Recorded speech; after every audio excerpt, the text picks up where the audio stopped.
Milwaukee, July 1991. In a rundown apartment building on North 25th Street, tenants had been complaining for weeks about the smell. It seeped through the vents, clung to the wallpaper, and curled under locked doors.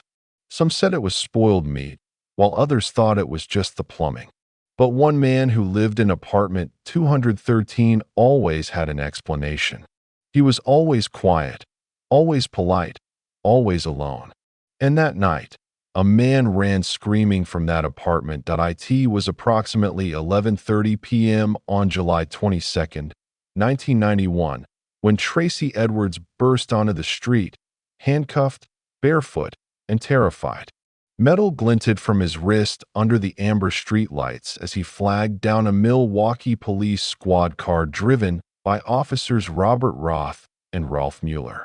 His eyes were wild, his breathing ragged, and his words tumbled out in a frantic rush. "A freak tried to kill me."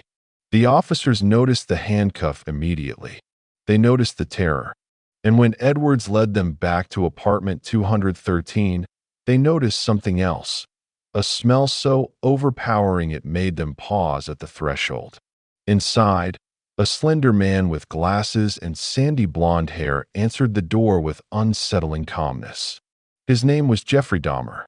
He was 31 years old. He worked at a chocolate factory. He spoke softly, apologetically, as if this were all just a terrible misunderstanding.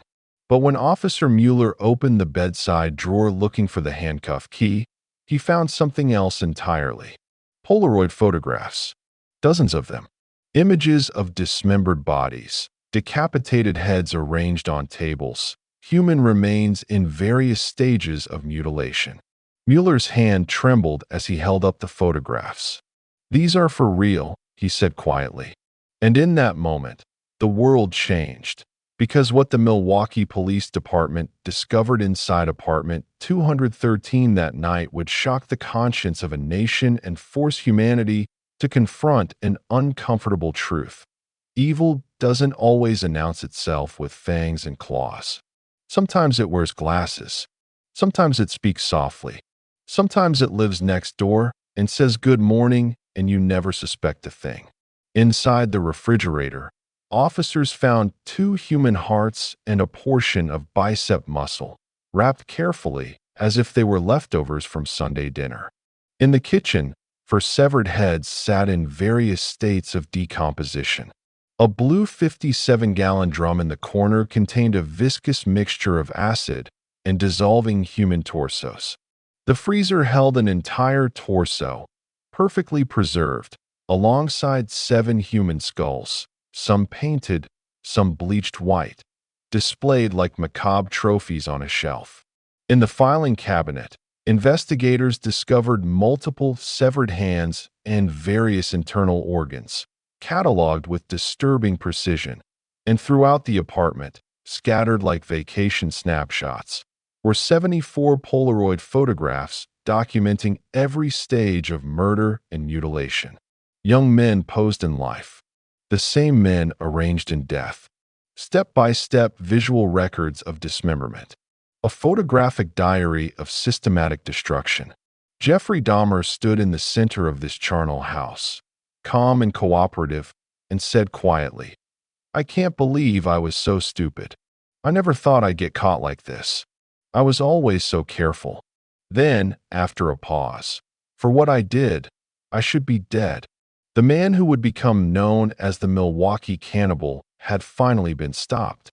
But the question that would haunt investigators, psychiatrists, journalists, and the public for decades was simply, how? How did this happen? How did a seemingly ordinary man commit such extraordinary horrors? And perhaps most disturbing of all, how did he get away with it for so long? Between 1978 and 1991, Jeffrey Lionel Dahmer murdered 17 young men and boys. He didn't kill in fits of rage. He didn't kill for money or revenge or any motive that might make psychological sense to the average person. He killed, as he would later explain in his own eerily calm voice, because he wanted to possess them, to control them, to keep them with him permanently. I had these obsessive desires and thoughts wanting to control them, Dahmer told journalist Nancy Glass in a prison interview. 2. I don't know how to put it, possessed them permanently. And that's why you killed them? Right. Right. Not because I was angry with them, not because I hated them, but because I wanted to keep them with me. This was not the confession of a raving madman. This was not the babbling of someone disconnected from reality. Jeffrey Dahmer understood exactly what he was doing. He knew it was wrong. He knew it was illegal. He knew it was monstrous. And he did it anyway, methodically, repeatedly, for 13 years. What makes the Jeffrey Dahmer case so uniquely disturbing is not just the grotesque nature of his crimes. The cannibalism, the necrophilia, the attempts to create zombie-like sex slaves by drilling holes in victims' skulls and injecting acid into their brains. What makes it truly nightmarish is the disconnect between the horror of his actions and the ordinariness of his presentation. Jeffrey Dahmer was intelligent and articulate. He held down jobs. He paid his rent. He attended church with his grandmother. Neighbors described him as quiet and polite. Coworkers found him a bit odd, but harmless. Even police officers, when called to his apartment on multiple occasions, saw nothing that alarmed them enough to investigate further. This is the paradox at the heart of the Dahmer case. The charming predator, the monster in plain sight, the killer who hid in normalcy so effectively that he convinced everyone, neighbors, employers, probation officers, and even the police, that he was just another unremarkable person trying to get by. The case of Jeffrey Dahmer forces us to confront uncomfortable questions about the nature of evil itself. Was he born this way, neurologically wired for violence and sexual deviance?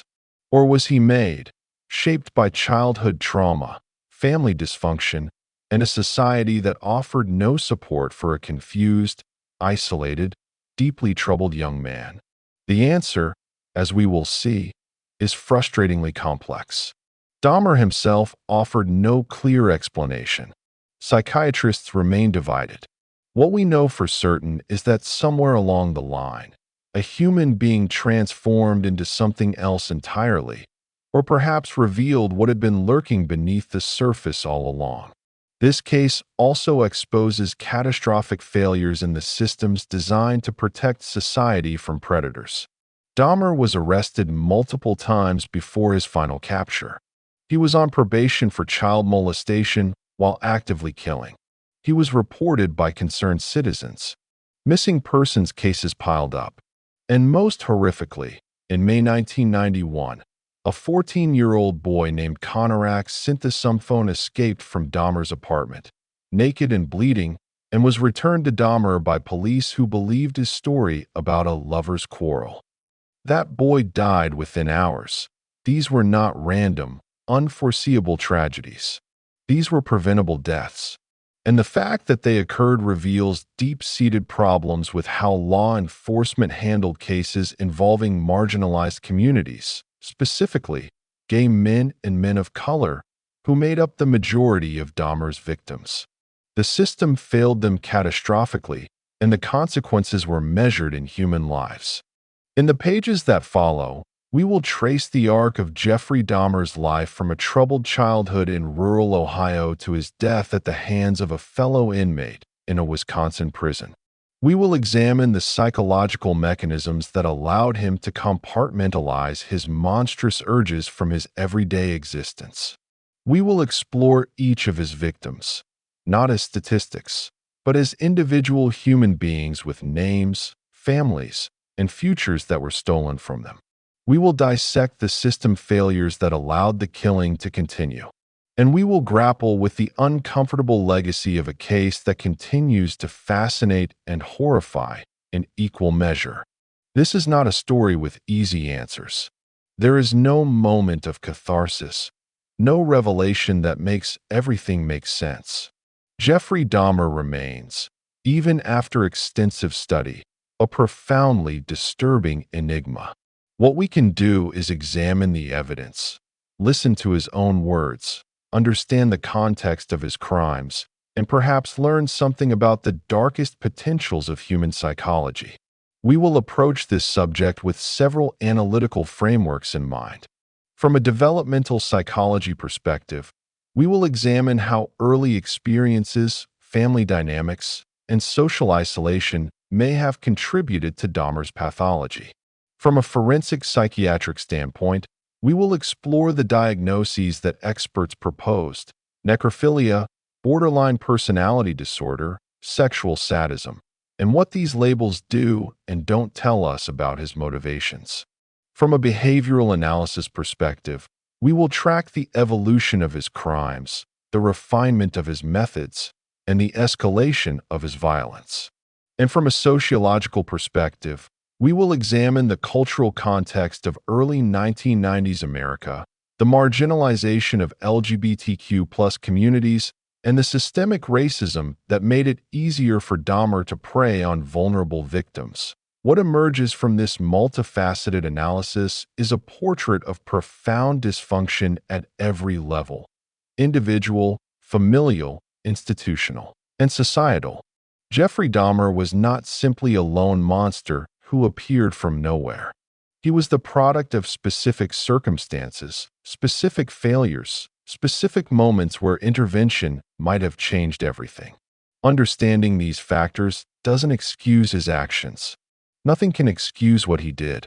But understanding is the first step toward prevention, toward ensuring that the warning signs are recognized, that the vulnerable are protected, and that the systems designed to keep us safe actually function as intended.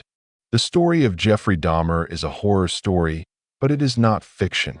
It is not entertainment, though it has been endlessly dramatized for entertainment purposes.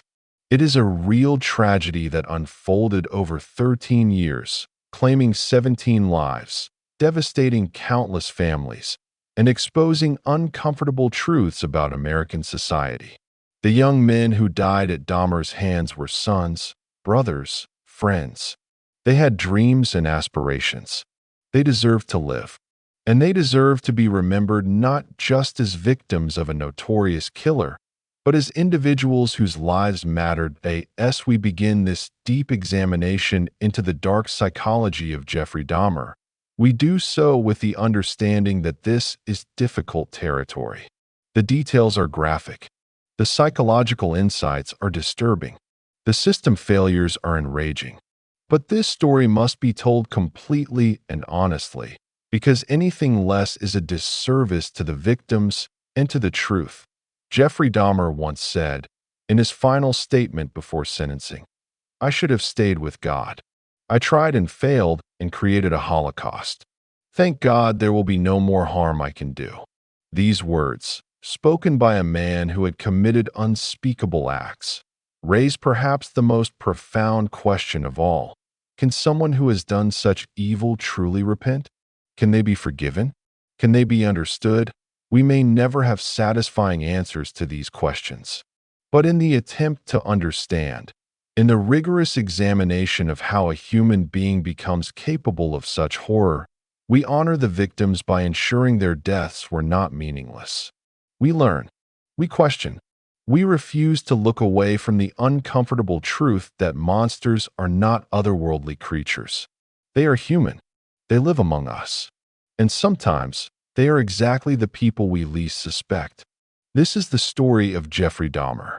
But more importantly, it is the story of the 17 lives he took, the systems that failed to stop him, and the dark psychological landscape that transformed a quiet boy from Ohio into one of the most notorious serial killers in American history.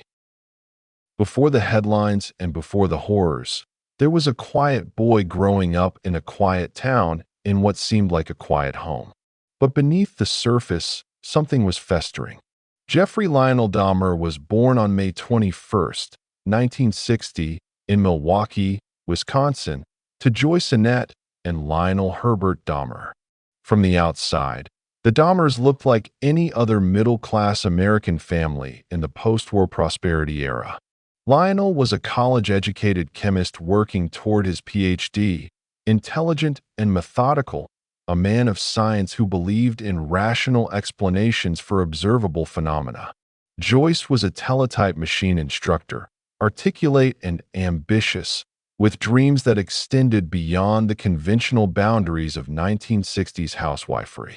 They had a tidy home, a new baby, and the promise of upward mobility that defined the American middle class. To neighbors and casual observers, they were living the dream. But inside the walls of the Dahmer household, a different reality was taking shape.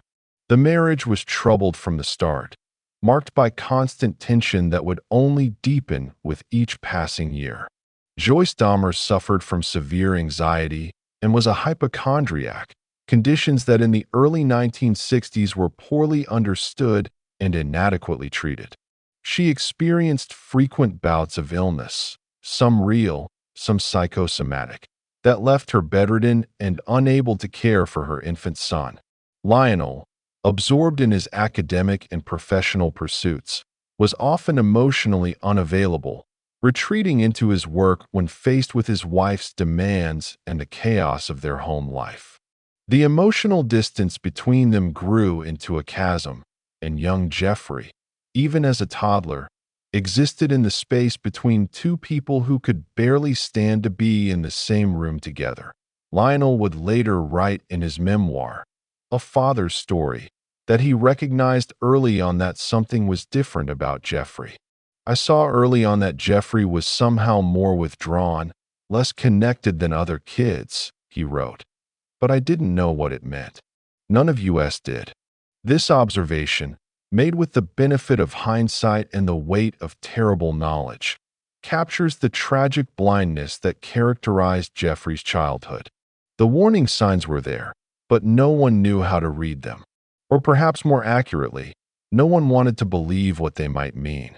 When Jeffrey was 4 years old, though some accounts place him at 6, he underwent a double hernia surgery, a procedure that in the 1960s was far more invasive and traumatic than it would be today.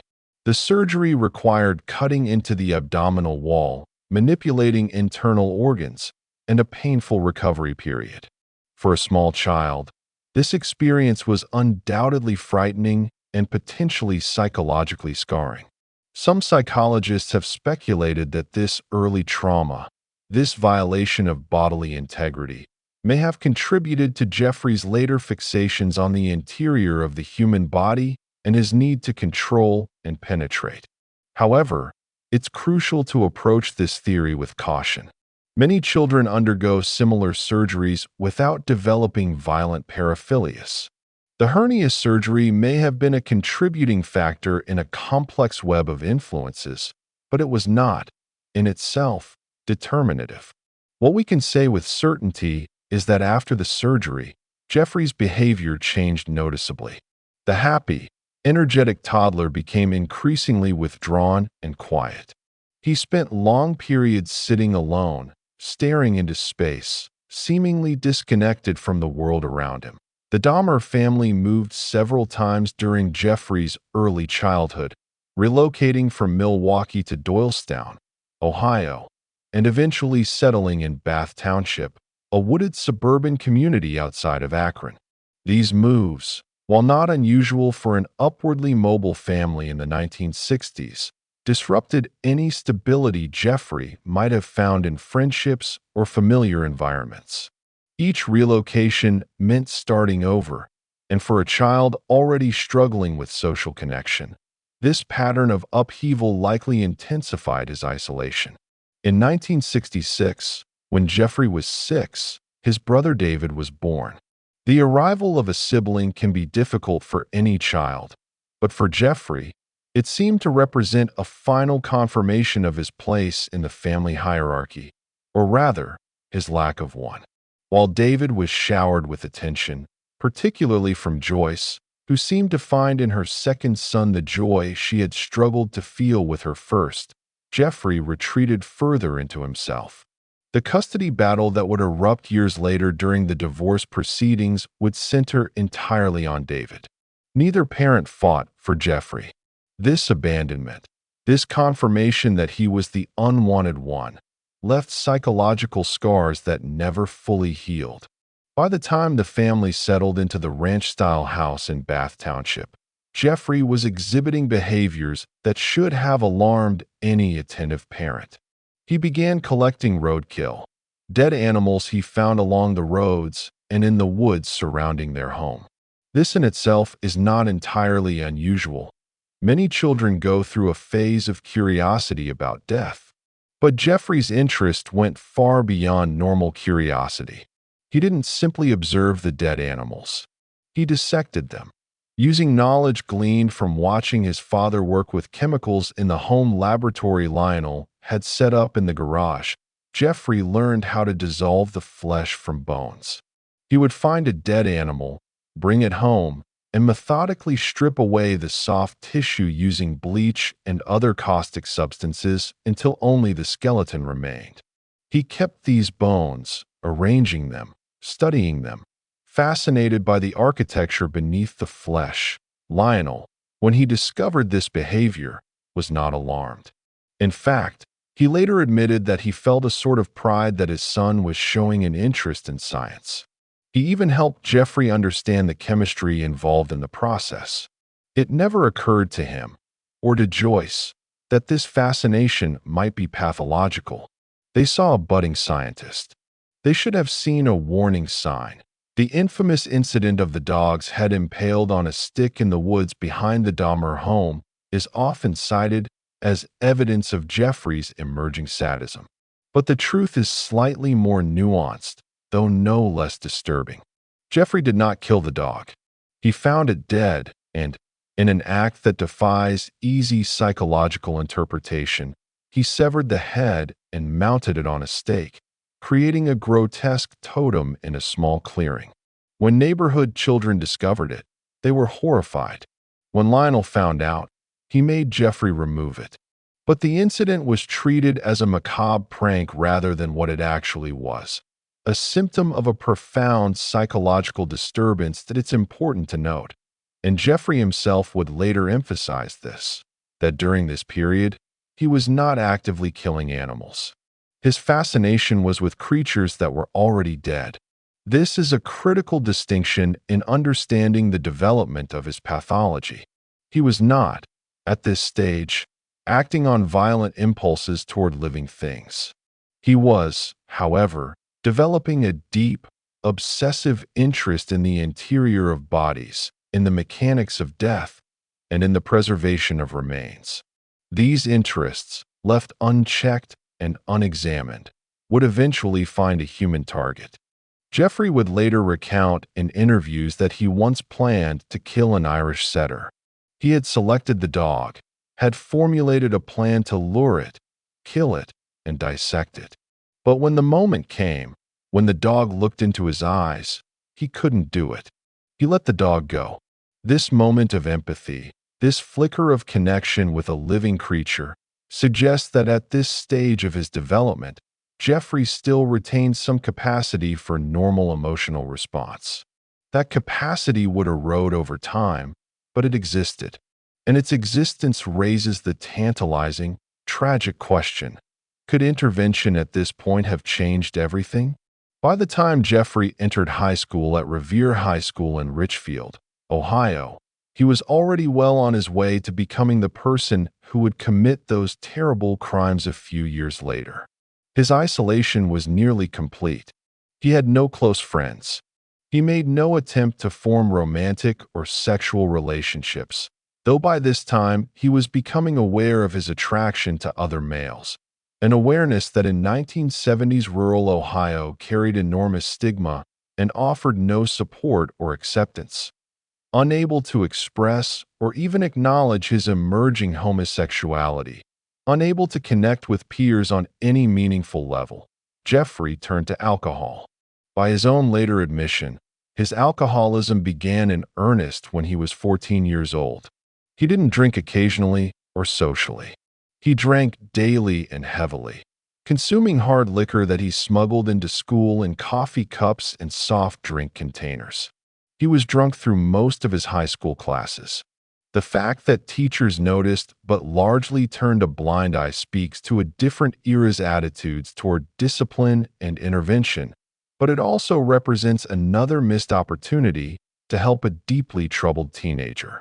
The alcohol served multiple purposes for Jeffrey. It numbed the anxiety and depression that plagued him.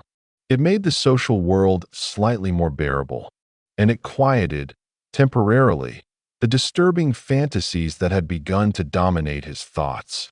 By age 15 or 16, Jeffrey was experiencing intense, persistent fantasies about sex with unconscious or dead men. He would lie in bed at night imagining scenarios in which he would drug someone, render them completely passive, and have total control over their body. These were not fleeting thoughts. They were obsessions that consumed him. Crucially, Jeffrey understood that these fantasies were abnormal and wrong. He was not psychotic. He was not experiencing delusions or hallucinations. He knew the difference between fantasy and reality, between acceptable and unacceptable. This self-awareness makes his later crimes even more chilling because it removes the possibility of diminished capacity as an explanation. He knew, and he eventually chose to act anyway. During this period, Jeffrey's parents' marriage was disintegrating in spectacular fashion. Joyce and Lionel fought constantly and viciously. The fights were loud enough that neighbors could hear them. Jeffrey would retreat to his room, drink, and escape into his fantasies. The home that should have been a refuge was a war zone. The parents who should have noticed their son's deterioration were too consumed with their own dysfunction to see what was happening right in front of them. When Jeffrey was 17, his parents' marriage finally ended in divorce. The custody battle that ensued was bitter and protracted. Joyce and Lionel fought over who would get David, with both parents hiring lawyers and making their cases for custody of the younger son. Neither parent fought for Jeffrey. In fact, when the divorce was finalized and Joyce moved out, taking David with her, Jeffrey was simply left behind in the empty house. Lionel had already moved out to live with his new girlfriend. The 18-year-old was alone, completely alone, for the first time in his life that it's difficult to overstate the psychological impact of this abandonment. To be the child that neither parent wanted, to be literally left behind when the family split up, confirmed every negative belief Jeffrey had about himself. He was unlovable. He was unwanted. He was fundamentally, irredeemably alone. And in that isolation, in that empty house in the woods, the dam that had been holding back his darkest impulses finally broke. The developmental trajectory that led Jeffrey Dahmer from troubled child to murderous adult was not inevitable. At multiple points, intervention was possible. A parent who noticed and cared. A teacher who took his alcoholism seriously. A counselor who recognized the warning signs. A society that offered support rather than stigma to a gay teenager struggling with his identity. Any of these could have changed the outcome. But none of them happened. The warning signs were dismissed or ignored. The cries for help. And drinking yourself into oblivion every day is absolutely a cry for help, when unanswered. And so Jeffrey Dahmer, at 18 years old, found himself alone in an empty house, drunk, consumed by violent sexual fantasies, and completely untethered from any stabilizing influence. 3 weeks after his high school graduation, he would commit his first murder. The transformation from troubled teenager to killer was complete. But the roots of that transformation stretched back through years of neglect, dysfunction, isolation, and missed opportunities. Jeffrey Dahmer was not born a monster. He was made into one by biology, by environment, by circumstance, and by a society that failed him at every turn. This does not excuse what he did. Nothing can excuse that. But understanding how he became what he became is essential if we are ever to prevent the next Jeffrey Dahmer from emerging from the shadows. 3 weeks after graduating high school, 18-year-old Jeffrey Dahmer committed his first murder. It started with a hitchhiker, a warm summer afternoon, a house in the woods, and a teenager who would never make it to his concert. June 18th, 1978. The date is seared into the history of American crime, though it would be 13 years before anyone knew its significance. Jeffrey Dahmer was freshly graduated from Revere High School, nominally an adult, but emotionally still a deeply troubled teenager. His parents had both abandoned him to pursue their post-divorce lives, leaving him alone in the family home in Bath Township, Ohio. For the first time in his life, Jeffrey had complete privacy, complete freedom from oversight, and complete opportunity to transform his violent fantasies into reality. He had been thinking about it for years. In interviews conducted decades later, Dahmer would describe the persistent, intrusive thoughts that had dominated his adolescence. I had had fantasies about picking up a hitchhiker and taking him back to the house and having complete control and dominance over him, he explained in his characteristically flat, matter-of-fact tone. The fantasy was specific, a stranger, rendered unconscious, completely at his mercy. The fantasy didn't include murder initially. It was about possession, about having another person entirely under his control, unable to resist or leave. That on that June afternoon, Dahmer was driving aimlessly on a rural road near his home when he spotted exactly what he'd been fantasizing about: a hitchhiker. The young man was shirtless in the summer heat, thumb out, looking for a ride. His name was Stephen Mark Hicks. He was also 18 years old, just 3 days past his birthday. He had been attending a rock concert at Chippewa Lake Park and was trying to make his way home. When Jeffrey Dahmer pulled over and offered him a ride, Stephen Hicks had no reason to refuse. Just two young men, same age, one doing the other a favor on a hot day, but Dahmer didn't take Hicks home. Instead, he suggested they stop at his place first for a few beers. The house was empty, Dahmer explained. They could hang out, listen to music, relax before Hicks continued his journey. It seemed harmless enough. Hicks agreed. Inside the Dahmer home, the two young men drank beer, talked, and listened to music. By all accounts, it was an unremarkable few hours, two teenagers drinking and killing time. But when Hicks eventually stood up and said he needed to leave, something in Jeffrey Dahmer snapped. Later, he would struggle to articulate exactly what happened in his mind at that moment. "I don't know exactly why I hit him," he would say, "except I wanted to stay with him longer." That sentence, simple and chilling, reveals the core of Dahmer's pathology. He didn't want to kill Stephen Hicks. He wanted to keep him. But the only way he knew to prevent Hicks from leaving was to render him incapable of leaving.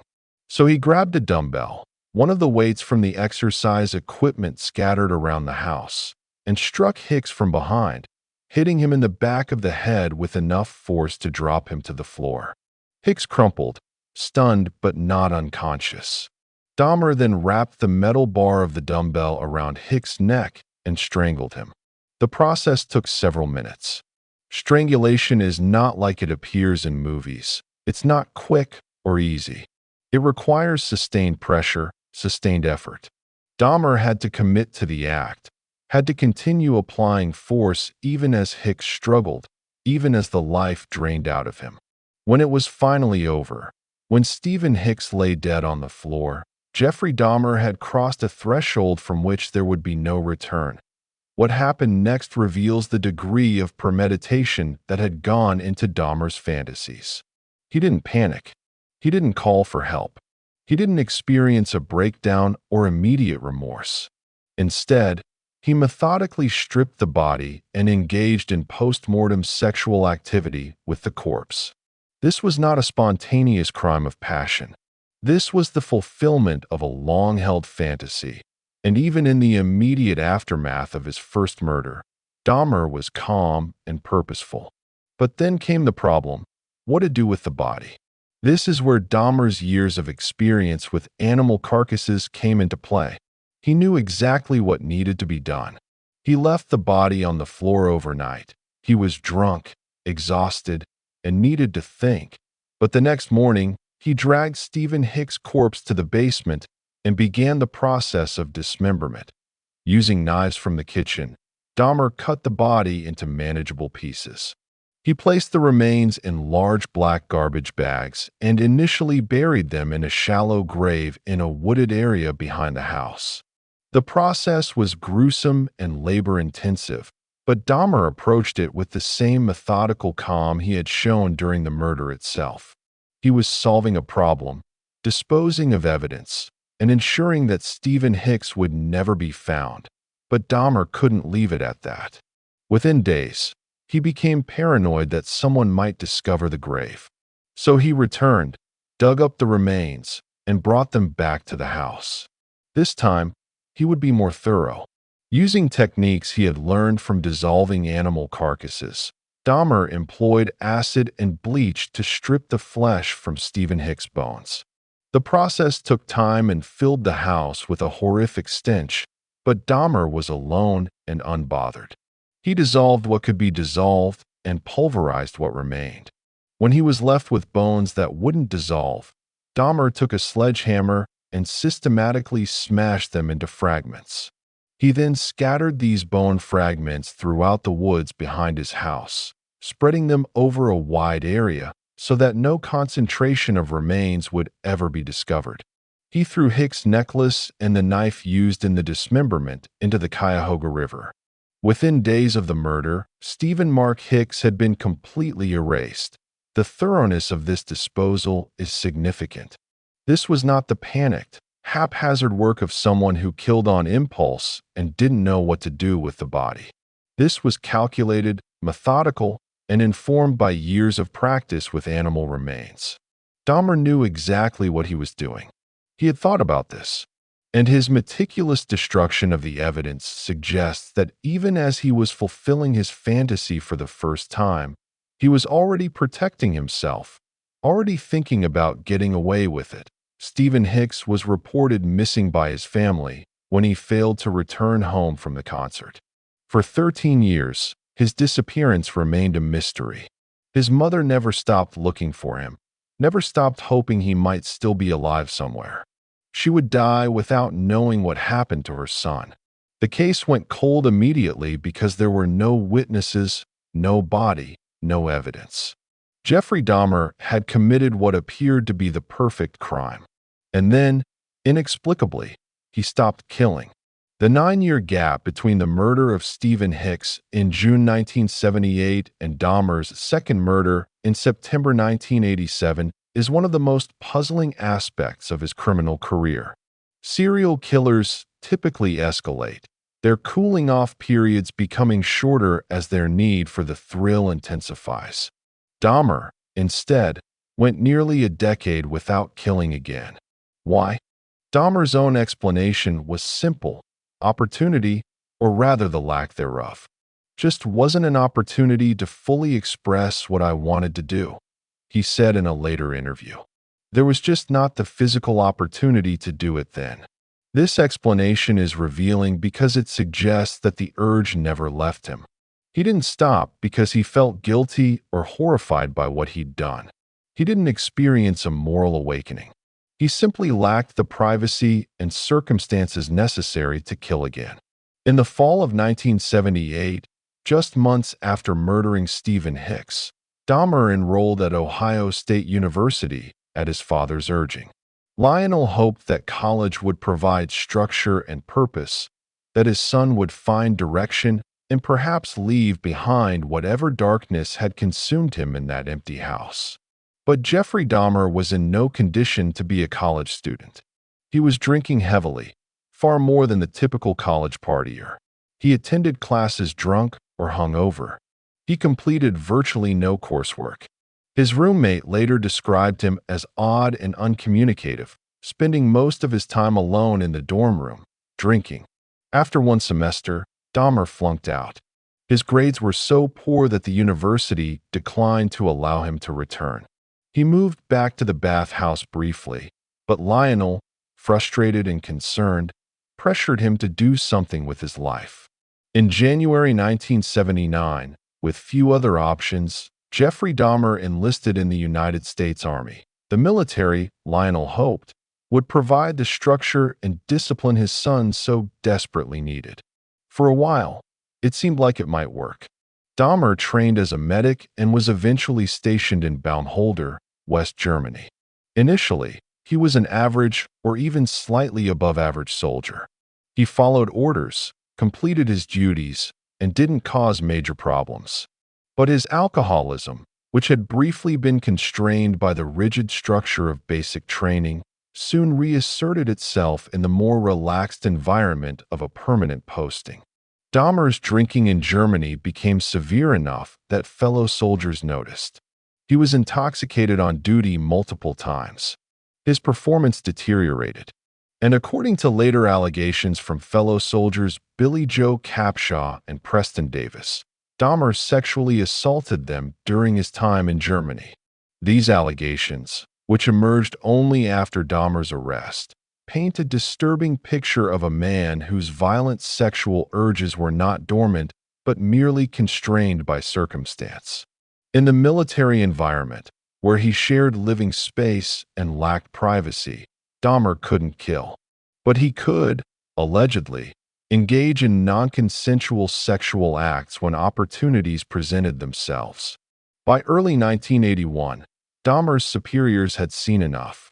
His chronic alcoholism made him a liability, and in March 1981, he was honorably discharged, a decision that seems baffling in retrospect, but was consistent with how the military handled problem soldiers who hadn't committed serious enough offenses to warrant a dishonorable discharge. Dahmer was out after just over 2 years of service, adrift once again with no structure and no purpose. Instead of returning home to Ohio immediately, Dahmer went to Miami Beach, Florida. He took a job at a sandwich shop and attempted to live independently. It was a disaster. His alcoholism spiraled completely out of control. He lost the sandwich shop job. He ran out of money. For a period, he was essentially homeless, sleeping on the beach and surviving day to day. Finally, out of options, he called his father and asked for help. Lionel sent him money for a bus ticket back to Ohio. Shortly after returning, Dahmer was arrested for drunk and disorderly conduct. He was fined $60 and given a 10-day jail sentence. It was a minor incident in the grand scheme of things, but it indicated just how far Dahmer had fallen. He was 21 years old, unemployed, alcoholic, and aimless. It was at this point that Lionel and his new wife, Sherry, made a decision that would have profound consequences. They decided to send Jeffrey to live with his paternal grandmother, Catherine Dahmer, in West Allis, Wisconsin, a suburb of Milwaukee. The hope was that living with his grandmother, a devout woman who attended church regularly and maintained a structured household, might provide the stability Jeffrey needed. For a while, it actually seemed to help. Jeffrey moved to West Allis in late 1981 and initially settled into a routine. He helped his grandmother with chores. He attended church with her. In 1985, he found employment at the Milwaukee Ambrosia Chocolate Factory as a mixer, a job he would hold for several years. To outward appearances, Jeffrey Dahmer was finally getting his life together. But beneath the surface, the urges that had driven him to kill Stephen Hicks were still there, still powerful, and still growing. Dahmer began frequenting gay bars and bathhouses in Milwaukee. This was his first real immersion in gay culture, his first opportunity to explore his sexuality in a community rather than in isolation.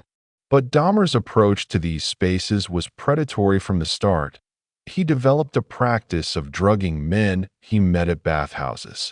He would offer to buy them drinks, spike the beverages with sedatives, and then engage in sexual activity with them while they were unconscious.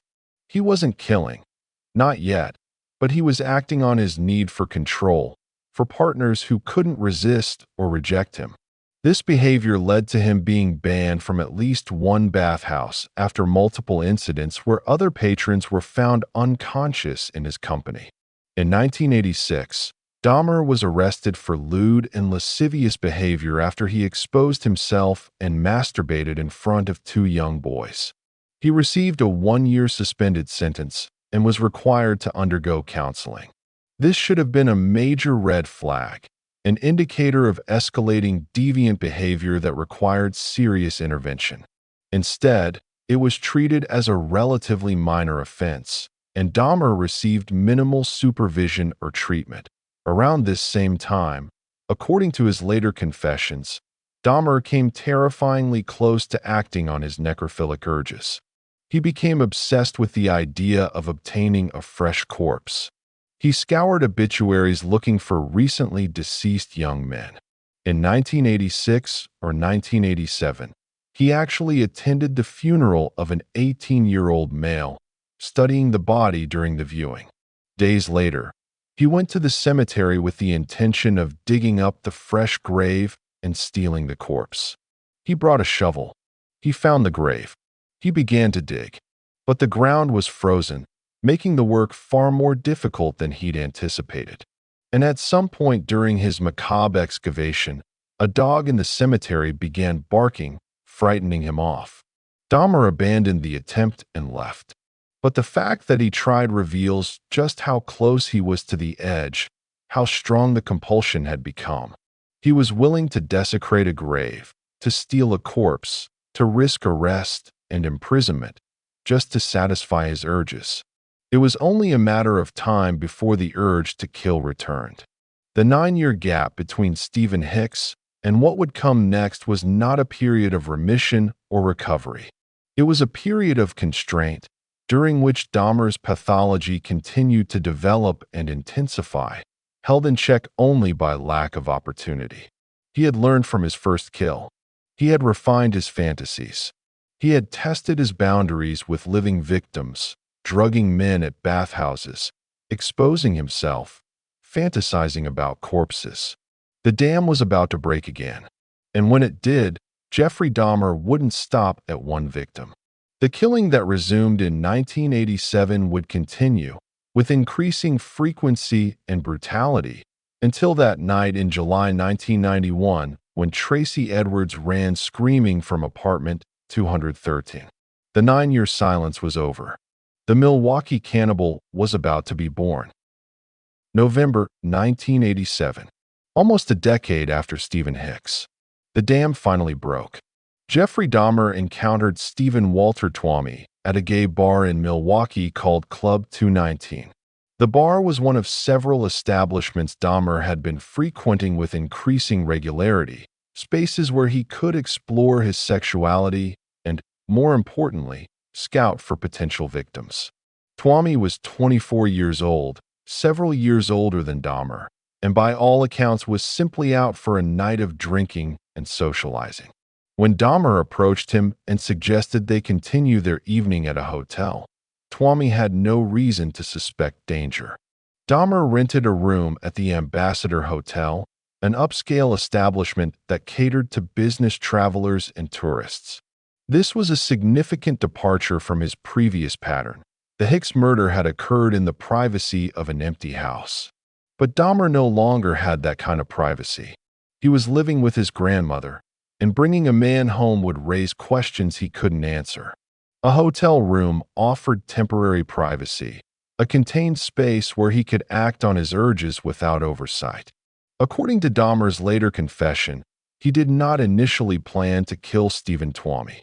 His intention, he claimed, was merely to drug Twomey into unconsciousness and then lie beside him, enjoying the sense of complete control over an unresisting body. This was the fantasy he had been living out at bathhouses, rendering men unconscious and using their bodies without their knowledge or consent. Murder was not, supposedly, part of the plan. But Dahmer's account of what happened next is disturbing in its ambiguity. He claimed that after they both drank heavily in the hotel room, he experienced an alcoholic blackout. When he regained consciousness the next morning, he found Stephen Twomey dead beside him in the bed. Twomey's chest was bruised and crushed, and blood pooled from his mouth. In his blackout state, Dahmer had beaten Twomey to death with his fists, inflicting such brutal trauma that ribs were broken and internal organs were damaged. Dahmer insisted he had no memory of the murder itself, that the blackout was complete and genuine. Some psychologists have questioned this claim, suggesting it might have been a convenient way to distance himself from the horror of the act, a psychological defense mechanism that allowed him to compartmentalize the violence. Others have accepted that alcohol-induced blackouts can indeed lead to violent behavior that the person genuinely doesn't remember. What's indisputable is the result. Stephen Twomey was dead, and Jeffrey Dahmer was left with a body in a hotel room. The panic that followed was not moral horror at what he'd done, but practical concern about how to dispose of the evidence. Dahmer left the hotel room, walked to a nearby store, and purchased a large suitcase. He returned to the room, stuffed Twomey's body inside the suitcase, and checked out of the hotel as if nothing unusual had happened. In the elevator and lobby, other hotel guests and staff members were present. A taxi driver helped him load the heavy suitcase into the cab. No one suspected that the large piece of luggage contained a corpse. Dahmer took the taxi back to his grandmother's house in West Allis. He carried the suitcase down to the basement and, once he was alone and unobserved, removed Twomey's body and began the process of dismemberment that he had first learned with Stephen Hicks 9 years earlier. But this time, there was a difference. Dahmer left the body intact for approximately a week, storing it in the basement before beginning the dismemberment. This delay is psychologically significant. It suggests that he was deriving pleasure not just from the murder, but from the presence of the corpse, from having this person completely under his control even in death. When he finally dismembered Twomey, Dahmer followed the same basic process he had used with Hicks. He cut the body into pieces, placed the parts in garbage bags, and disposed of them with the regular weekly trash pickup. But he also did something new. He kept Stephen Twomey's head. For approximately 2 weeks, Dahmer stored the severed head in a box, wrapped in blankets, in his grandmother's basement. He would periodically unwrap it, look at it, and experience a sense of possession and arousal. He attempted to preserve the head by boiling it in a chemical solution, hoping to create a permanent trophy. But the boiling process, conducted without expertise in taxidermy or preservation, rendered the skull too brittle. When Dahmer tried to clean it further, it crumbled in his hands. Frustrated, he pulverized the fragments and disposed of them. No remains of Stephen Twomey were ever recovered, and his murder would remain undetected and unproven until Dahmer's 1991 confession. Stephen Twomey holds a unique place in the Dahmer case. He is the only victim in Wisconsin for whom Dahmer was never formally charged, because without a body or a crime scene, the Ambassador Hotel had long since cleaned and rented out that room. There was insufficient physical evidence to support a charge. Twomey's family would have to accept Dahmer's confession as the only confirmation of their loved one's fate. The murder of Stephen Twomey was transformative for Jeffrey Dahmer. Whether or not he genuinely remembered the act itself, the aftermath made clear that he had both the capability and the desire to kill again. And unlike the 9-year gap after Stephen Hicks, this time Dahmer would not wait long before claiming his next victim. Just over 2 months later, in January 1988, Dahmer encountered James "Jamie" Dockstader at a bus stop near the city's gay nightlife district. Jamie was only 14 years old, a runaway from a troubled home who was surviving on the streets of Milwaukee. He was precisely the kind of vulnerable victim that predators seek out: young, alone, desperate for money, and unlikely to be immediately missed. Dahmer approached the teenager with an offer that must have seemed like a gift: $50 to come back to his place and pose for photographs. For a homeless 14-year-old, this was significant money. Jamie agreed and accompanied Dahmer to his grandmother's house in West Allis. Once they were in the privacy of the basement, Dahmer offered the boy a drink laced with sleeping pills. Jamie quickly lost consciousness. What happened next followed the pattern that would define Dahmer's methodology for the rest of his criminal career. With the victim unconscious and helpless, Dahmer engaged in sexual assault. Then, while Jamie was still unable to resist, Dahmer strangled him to death. The strangulation method was not spontaneous or impulsive. It was deliberate and methodical, chosen because it allowed Dahmer maximum control and left no evidence like gunshot wounds or knife trauma that might complicate disposal. After the murder, Dahmer left Jamie Dockstader's body in the basement for about a week. This delay before dismemberment would become a recurring pattern, suggesting that Dahmer derived satisfaction from the continued presence of the corpse, from being able to return to it repeatedly. When he finally dismembered the body, he followed his established procedure, cutting the body into manageable pieces, dissolving flesh with chemicals, pulverizing bones, and disposing of all remains so thoroughly that nothing would ever be found. Jamie Dockstader was reported missing by his family, but as a known runaway with a history of disappearing for days or weeks at a time, the case received minimal attention from law enforcement. He was categorized as a runaway rather than a potential homicide victim. This systemic failure to take missing persons reports seriously, particularly for marginalized youth, would enable Dahmer to continue killing with impunity. 2 months after Jamie Dockstader, Dahmer killed again. Richard Guerrero was 25 years old, significantly older than Jamie, but equally vulnerable. Guerrero was part of Milwaukee's gay community, known to frequent the bars and clubs on the city's south side. On March 24, 1988, in the early morning hours, Guerrero encountered Dahmer outside a gay bar. Dahmer made his standard proposition: "Come back to my place. I'll pay you. We'll have some drinks."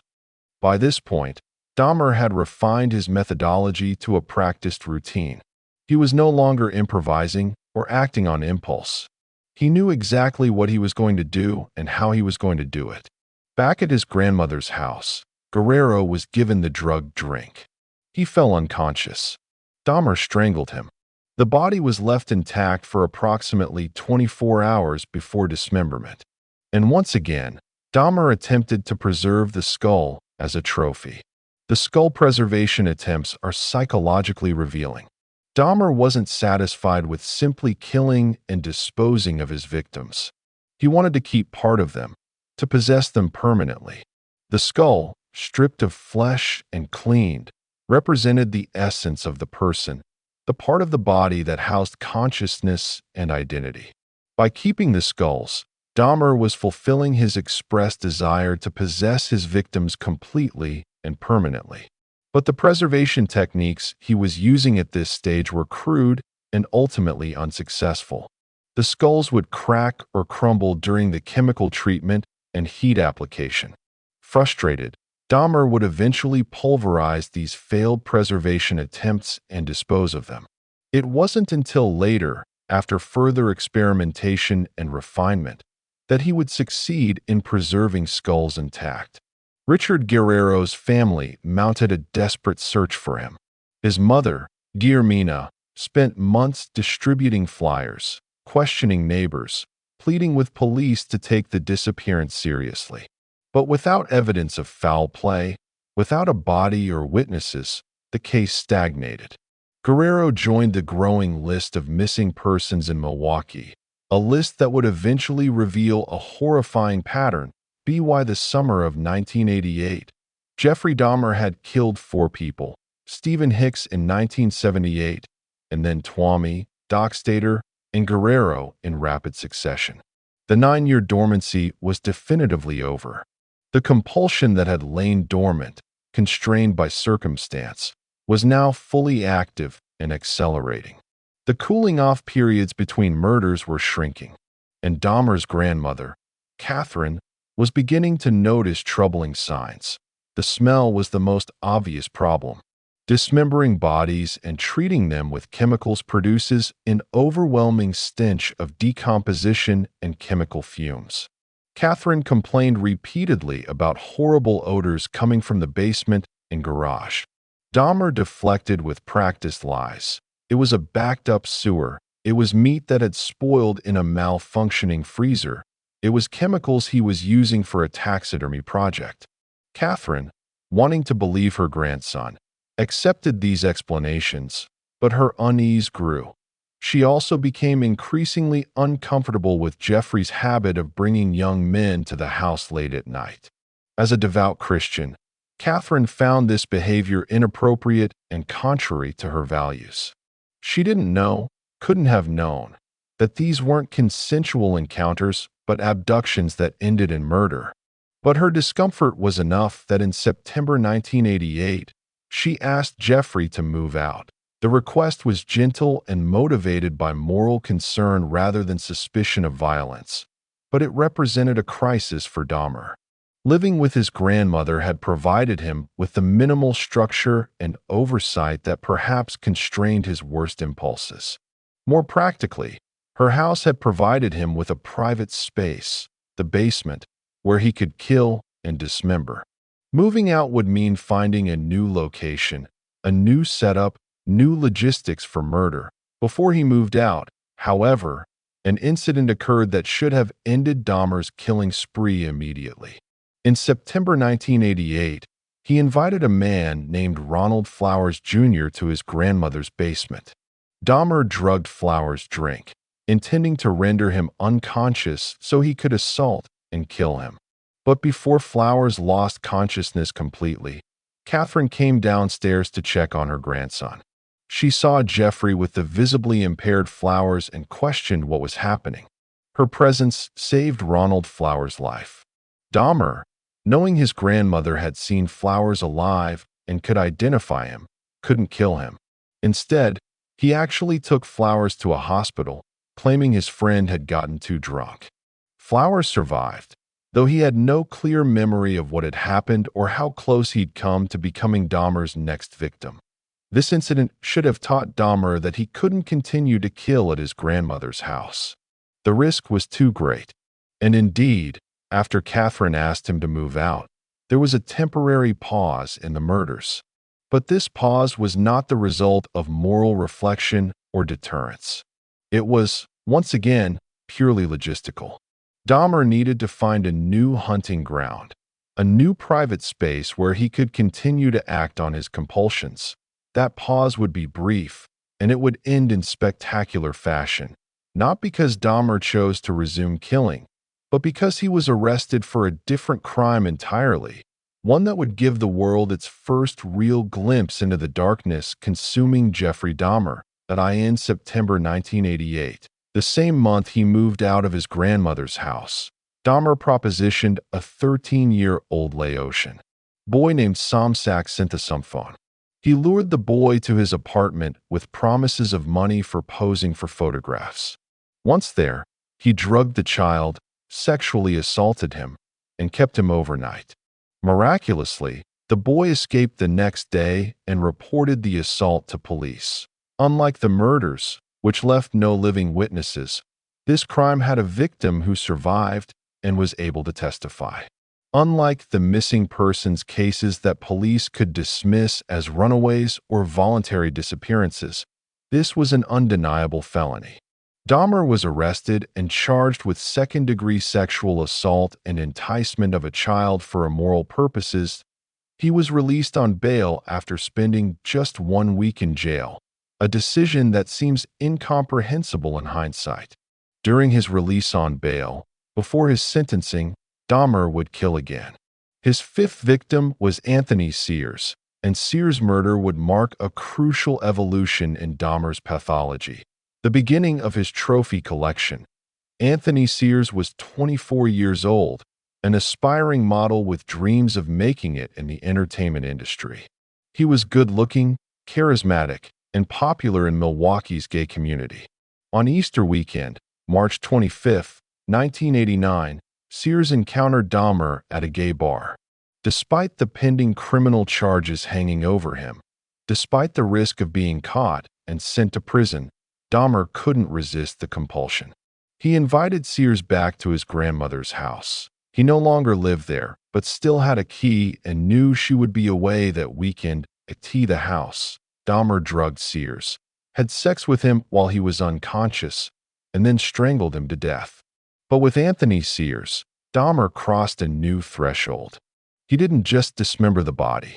He carefully, deliberately preserved parts of it as permanent trophies. Dahmer severed Sears' head and genitals. He treated these parts with acetone and other chemicals designed to preserve tissue. He placed them in a small wooden box, which he then hid in his workplace locker at the Ambrosia Chocolate Factory. The symbolism is chilling. Dahmer was going to work every day, mixing chocolate, interacting with coworkers, all while a box containing a human head sat in his locker just a few feet away. When Dahmer was sentenced for the sexual assault of Somsak Synthesumphone in May 1989, he received 12 months in jail with work release and 5 years of probation. The sentence was shockingly lenient given the nature of the crime. With work release, Dahmer was able to continue his job at the chocolate factory during the day and return to jail at night. And throughout his incarceration, the preserved remains of Anthony Sears sat in his work locker, waiting for him. Dahmer served his sentence and was released early in 1990. One of his first acts upon release was to retrieve the wooden box from his locker and move it to his new apartment. He placed Sears' skull in a filing cabinet, creating the foundation for what would become a shrine of death. By the time Dahmer was arrested in 1991, that filing cabinet would contain 7 human skulls, some painted, some bleached, all carefully preserved. The period from 1987 to 1989 saw Jeffrey Dahmer transform from someone who had killed once, a decade earlier, in what might have been characterized as an isolated incident, into an active serial killer with an established pattern and methodology. He had killed 5 people in just over a year. He had refined his techniques for luring victims, for killing without evidence, for dismembering and disposing of remains. And he had begun keeping trophies, physical reminders of his victims that he could possess and revisit. The arrest and conviction for child molestation should have ended his killing career. He should have been monitored closely by probation officers. The fact that he had assaulted a child should have marked him as a dangerous predator requiring intense supervision. Instead, the probation he received was minimal and perfunctory. He was required to meet with a probation officer periodically, but there were no home visits, no monitoring of his activities, no meaningful intervention. This represents one of many catastrophic system failures that enabled Dahmer to continue killing. He was a known sex offender, a convicted felon who had drugged and assaulted a child. And yet he was released back into society with virtually no oversight, free to continue the pattern of violence that had already claimed 5 lives. When Dahmer was released from jail in 1990 and moved into apartment 213 at the Oxford Apartments on North 25th Street in Milwaukee, he had all the pieces in place for his most prolific period of killing. He had privacy. He had a methodology. He had overcome whatever residual moral constraints might have slowed him down. And he had, through his arrest and conviction, learned that the system would not stop him, that he could be caught committing a heinous crime and still be released to kill again. The apartment at 924 North 25th Street would become one of the most infamous addresses in American criminal history. What happened inside those walls over the next 15 months would shock the world and force a reckoning with questions about evil, about system failures, and about how a charming predator could hide in plain sight while committing unspeakable horrors. May 1990. Jeffrey Dahmer moved into apartment 213 at 924 North 25th Street in Milwaukee. Rent was dirt cheap. Neighbors kept to themselves. And behind one locked door, the unimaginable was unfolding. The Oxford Apartments was a modest, 2-story building in a working-class neighborhood. The exterior was unremarkable, beige siding, small windows, a concrete walkway leading to individual units. Inside, the hallways were narrow and poorly lit, with thin walls that allowed sounds and smells to travel between apartments. It was the kind of place where people minded their own business, where transient residents came and went without much interaction, where privacy was respected perhaps more out of indifference than courtesy. Apartment 213 was a one-bedroom unit, approximately 800 square feet. To anyone who visited during those early months, it would have seemed like the dwelling of a solitary, somewhat antisocial man. The furniture was minimal and mismatched. The decor was non-existent. The kitchen was functional but bare. It looked, in short, like exactly what it was supposed to be: the modest home of a single man working a factory job and living paycheck to paycheck. But this outward appearance of normalcy masked a reality so grotesque that even hardened homicide detectives would struggle to process it when they finally entered the apartment in July 1991. Jeffrey Dahmer had transformed this ordinary living space into a private factory of death, a laboratory for his darkest compulsions, an ecosystem designed specifically for killing, dismembering, preserving, and consuming human beings. The transformation didn't happen overnight. When Dahmer first moved in, the apartment was empty and ordinary. But over the next 15 months, he methodically acquired the tools and equipment necessary for his purposes. A large blue 57-gallon drum became the centerpiece of his disposal system, filled with a caustic mixture of acid designed to dissolve human tissue. A chest freezer, ostensibly for storing food, became a repository for severed heads and body parts. The refrigerator held not just ordinary groceries, but also human hearts, organs, and portions of flesh intended for later consumption. Dahmer purchased large quantities of hydrochloric acid, which he stored in boxes stacked openly in the apartment. He acquired power tools, saws, drills, sanders, that served dual purposes, officially for hobbies and home improvement, actually for dismemberment and bone processing. He bought heavy-duty garbage bags, plastic sheeting, and cleaning supplies in bulk. To any observant eye, the accumulation of these items might have raised questions. But no one was looking. No one suspected. The apartment also became a gallery of death, though one that only Dahmer could appreciate. He began photographing his victims at multiple stages, alive and posed suggestively, dead and arranged in various positions, and finally dismembered with body parts displayed like still-life compositions. These Polaroid photographs served multiple purposes. They were documentation, allowing Dahmer to catalog his victims and remember them. They were trophies, physical evidence of his conquest that he could revisit whenever he wished. And they were pornography, images he used for sexual gratification when he was alone. By May 1990, Dahmer had already killed 5 people. But Apartment 213 would see the murder of 12 more victims in just 15 months, a pace of killing that represented a dramatic acceleration. The privacy and autonomy of having his own apartment, combined with the confidence that came from having gotten away with murder multiple times, created the perfect conditions for Dahmer's most prolific period. His methodology had been refined to a precise ritual. He would go out to gay bars, bathhouses, or simply walk the streets looking for potential victims. His selection criteria were consistent: young men, typically between the ages of 14 and 30, usually from marginalized communities, gay men, men of color, immigrants, anyone who might not be immediately missed or whose disappearance might not be taken seriously by authorities. The approach was always the same. Dahmer would strike up a conversation, friendly and non-threatening. He would offer money, usually between $50 and $100, for the person to come back to his apartment to pose for photographs or simply to hang out and have some drinks. The offer seemed legitimate enough. Dahmer didn't look dangerous. He was soft-spoken, polite, and seemed harmless.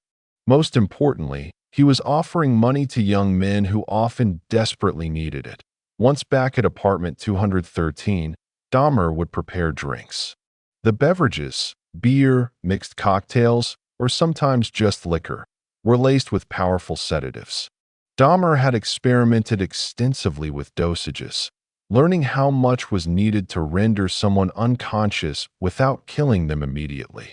He wanted his victims alive but helpless, unable to resist or escape. As the sedatives took effect, the victim would become drowsy, disoriented, and eventually would lose consciousness entirely. At this point, Dahmer was free to do whatever he wished. Sometimes he would simply have sex with the unconscious body. Other times he would take photographs, posing the unresisting victim in various positions. And always, eventually, he would kill. His preferred method remained strangulation. It was quiet, leaving no gunshot noise to alert neighbors. It required no weapons that might be traced. And most importantly, it allowed Dahmer to feel the life drained from his victim, to experience the ultimate expression of control as consciousness faded and death took over. The act of strangling someone is intensely personal and prolonged. It's not like pulling a trigger. It requires sustained physical contact, sustained effort, sustained intention. For Dahmer, this intimacy was part of the appeal. After death came the photography session. Dahmer would arrange the corpse in various poses and take dozens of Polaroids from different angles.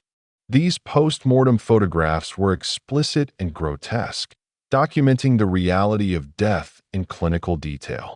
For Dahmer, they served as a way to preserve the moment, to capture the victim in this state of absolute possession. Then came dismemberment. The bathroom in apartment 213 became Dahmer's dissection room. He would drag or carry the body into the bathtub and begin the methodical process of cutting it apart. Using kitchen knives and, later, an electric saw, he would separate the head, the limbs, the torso. The process was messy and time-consuming, but Dahmer approached it with the same calm efficiency he brought to his work at the chocolate factory. The bathtub became permanently stained with blood that no amount of cleaning could fully remove. The bathroom walls were splattered with biological material. The smell of death permeated the space so thoroughly that it seeped into the drywall and flooring. And yet Dahmer continued his work night after night, transforming human beings into component parts. The disposal methods varied depending on what Dahmer wanted to keep. Soft tissue, muscle, organs, skin was either placed in the 57-gallon acid drum to dissolve or packaged and disposed of in the regular garbage. Dahmer would time his disposal to coincide with the weekly garbage pickup, ensuring that bags containing human remains would be hauled away and destroyed before anyone could examine them. Bones required different treatment. Dahmer learned that bones could be cleaned by boiling them in a mixture of water and caustic chemicals. This process stripped away any remaining tissue, leaving clean, white bones that could be preserved indefinitely. Skulls received special treatment. Dahmer would carefully clean them, sometimes painting them or bleaching them to achieve a specific aesthetic. These skulls became the centerpieces of his collection, displayed in his filing cabinet like macabre art objects. But apartment 213 was more than just a killing ground and disposal site. It was also where Dahmer took his pathology to its darkest extreme, cannibalism. The consumption of human flesh was not, according to Dahmer's own statements, motivated by hunger or any practical consideration. It was about possession, about making the victim a literal part of himself. The act of eating his victims represented, for Dahmer, the ultimate form of possession. It made me feel like they were a permanent part of me, he explained in a later interview. The logic is twisted but internally consistent with his obsession with control and permanence. If he internalized the victim, consumed them literally, then they would always be with him. They could never leave. They were his forever. From this point forward, Cannibalism became part of Dahmer's routine. He would select choice portions from his victims, hearts, biceps, organs, and store them in the freezer alongside ordinary food. The refrigerator in apartment 213 contained both mundane groceries and human body parts, sitting side by side in a grotesque parody of normal domesticity. Neighbors in the Oxford apartments began to notice problems shortly after Dahmer moved in. The smell was the most obvious issue. It was described variously as rotting meat, sewage, chemicals, and death. It wafted through the hallways, seeped under doors, and permeated the building. Tenants complained to the building manager repeatedly. Some complained directly to Dahmer. His responses were always the same: apologetic but with ready explanations. The freezer had broken, he would say, and meat had spoiled before he could dispose of it. Or there was a plumbing problem causing sewage backup.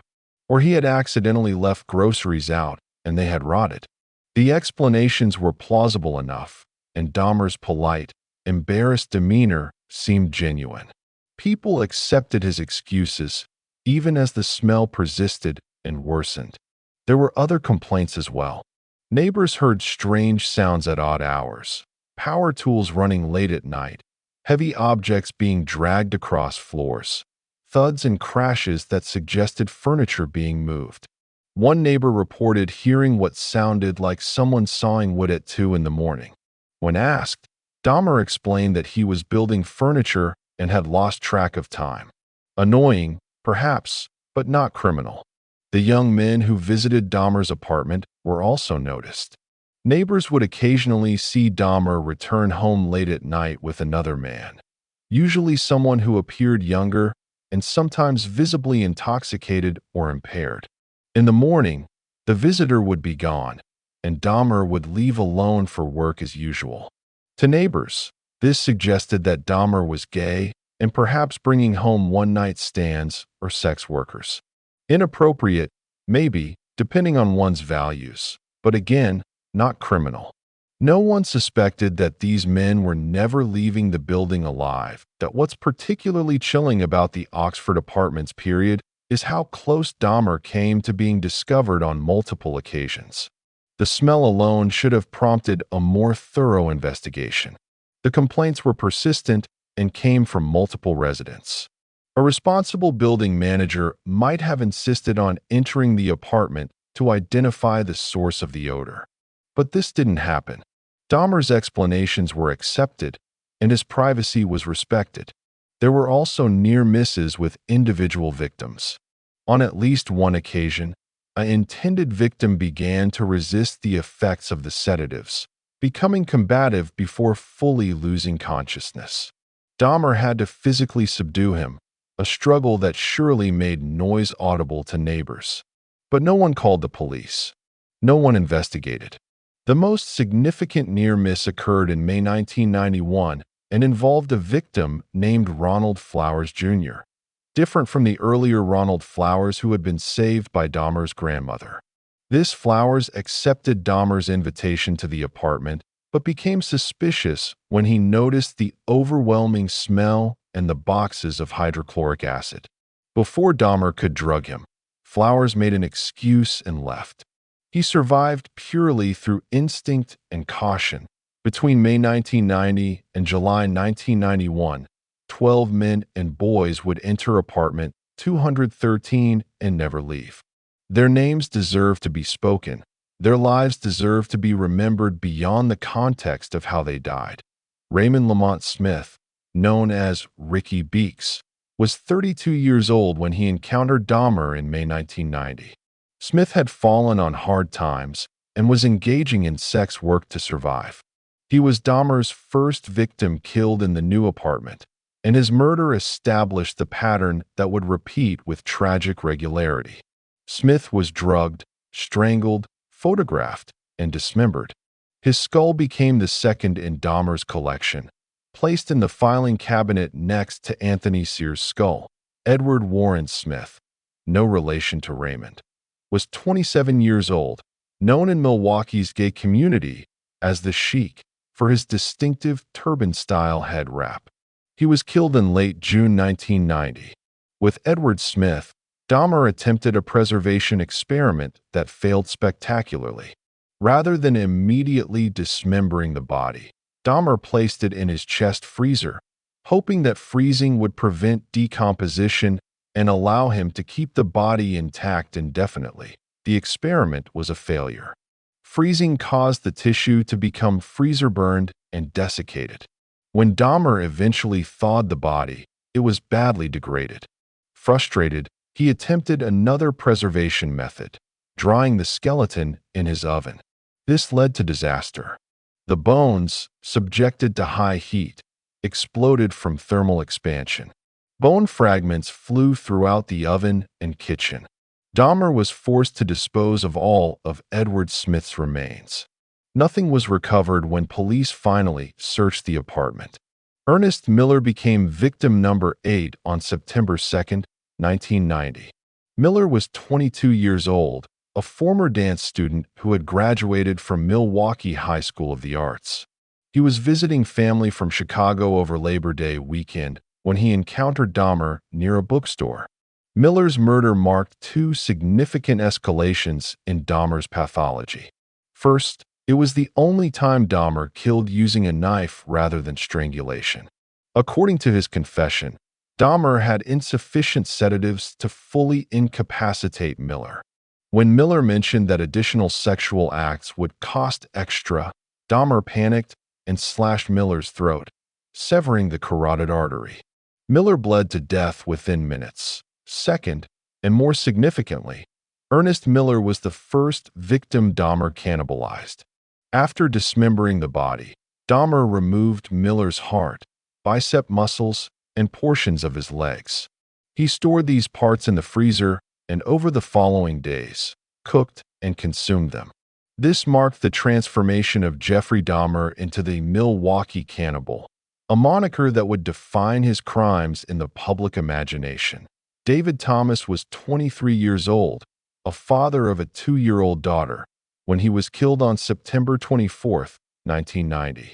Thomas's case is particularly tragic because Dahmer later admitted he wasn't particularly attracted to him. Once Thomas was unconscious in the apartment, Dahmer realized he had made a mistake. This wasn't someone he wanted to keep. But Thomas was alive and knew where the apartment was. If he woke up, he could report the drugging. So Dahmer killed him anyway, strangling him to death purely as a matter of self-preservation. No trophies were kept from Thomas except photographs.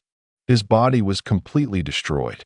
Curtis Strader, 17 years old, was killed on February 18, 1991. Known as Demetra in the local gay community, Strader was a gentle teenager who had recently lost his job as a nursing aide. He lived with his grandmother and had plans to get his GED and attend modeling school. Dahmer encountered him at a bus stop near Marquette University, offered money for photographs, and brought him to apartment 213. Strader was strangled with a leather strap, photographed, dismembered, and his skull was added to the collection. By early 1991, the pace of killing had accelerated dramatically. Dahmer was now killing approximately once a month, sometimes more frequently. The compulsion had fully consumed him. He later described this period as being in the grip of an obsession so powerful that nothing else mattered. Work, family, his own safety, all secondary to the need to possess, control, and consume. The apartment itself had become a reflection of this obsession. Every available surface was dedicated to death. The filing cabinet held skulls. The freezer contained severed heads and body parts. The refrigerator held human organs and flesh. The 57-gallon drum in the bedroom churned with acid and dissolving torsos. Polaroids were scattered throughout the apartment, some displayed openly, others hidden in drawers. The bathroom was permanently stained with biological material that no amount of cleaning could remove. And yet, to the outside world, Jeffrey Dahmer remained an ordinary person. He went to work at the Ambrosia Chocolate Factory almost every day. He interacted politely with coworkers. He paid his rent on time. He spoke courteously to neighbors. The mask of normalcy remained firmly in place, even as the reality behind it became increasingly monstrous. The cognitive dissonance required to maintain this double life is staggering. Dahmer would spend his nights murdering, dismembering, and consuming human beings.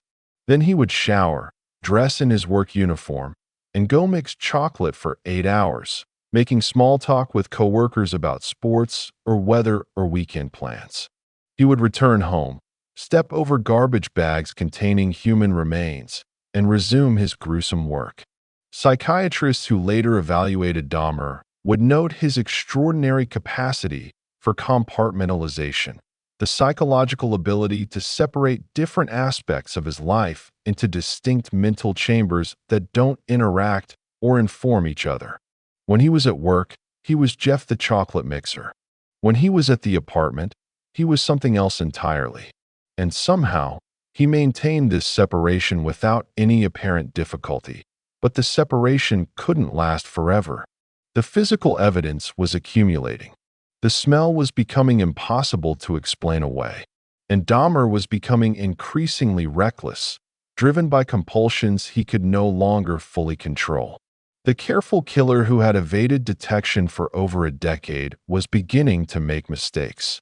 In April and May of 1991, those mistakes would compound. And they would involve victims whose deaths could have been prevented, should have been prevented, and whose cases would expose catastrophic failures in the systems designed to protect the vulnerable. The horrors of apartment 213 were about to become even worse. How did a man who kept severed heads in his refrigerator convince neighbors, employers, and even police that he was just an ordinary guy? The question lies at the heart of the Jeffrey Dahmer case and gets to something fundamentally disturbing about human psychology: our inability to recognize evil when it doesn't match our expectations. We expect monsters to look monstrous. We expect predators to set off alarm bells, to trigger our instincts for danger. Jeffrey Dahmer did none of these things. He looked harmless. He sounded harmless. And this disconnect between appearance and reality allowed him to kill with impunity for 13 years. Jeffrey Dahmer's physical appearance was decidedly non-threatening. He was slightly built, standing about 6 feet tall, but weighing only around 180 pounds. He wore large, unfashionable glasses that gave him a bookish, nerdy appearance. His hair was light brown, usually neatly combed but unremarkable in style. His clothing was casual and bland. Jeans, t-shirts, the kind of outfits you'd see on 1,000 other working-class men in Milwaukee. He didn't have scars or tattoos. He didn't affect a tough or intimidating demeanor. If you passed him on the street, you wouldn't give him a second glance. His manner of speaking reinforced this impression of harmlessness. Dahmer's voice was soft and measured. He spoke in complete sentences, grammatically correct, without the aggressive edge or crude language that might suggest violence.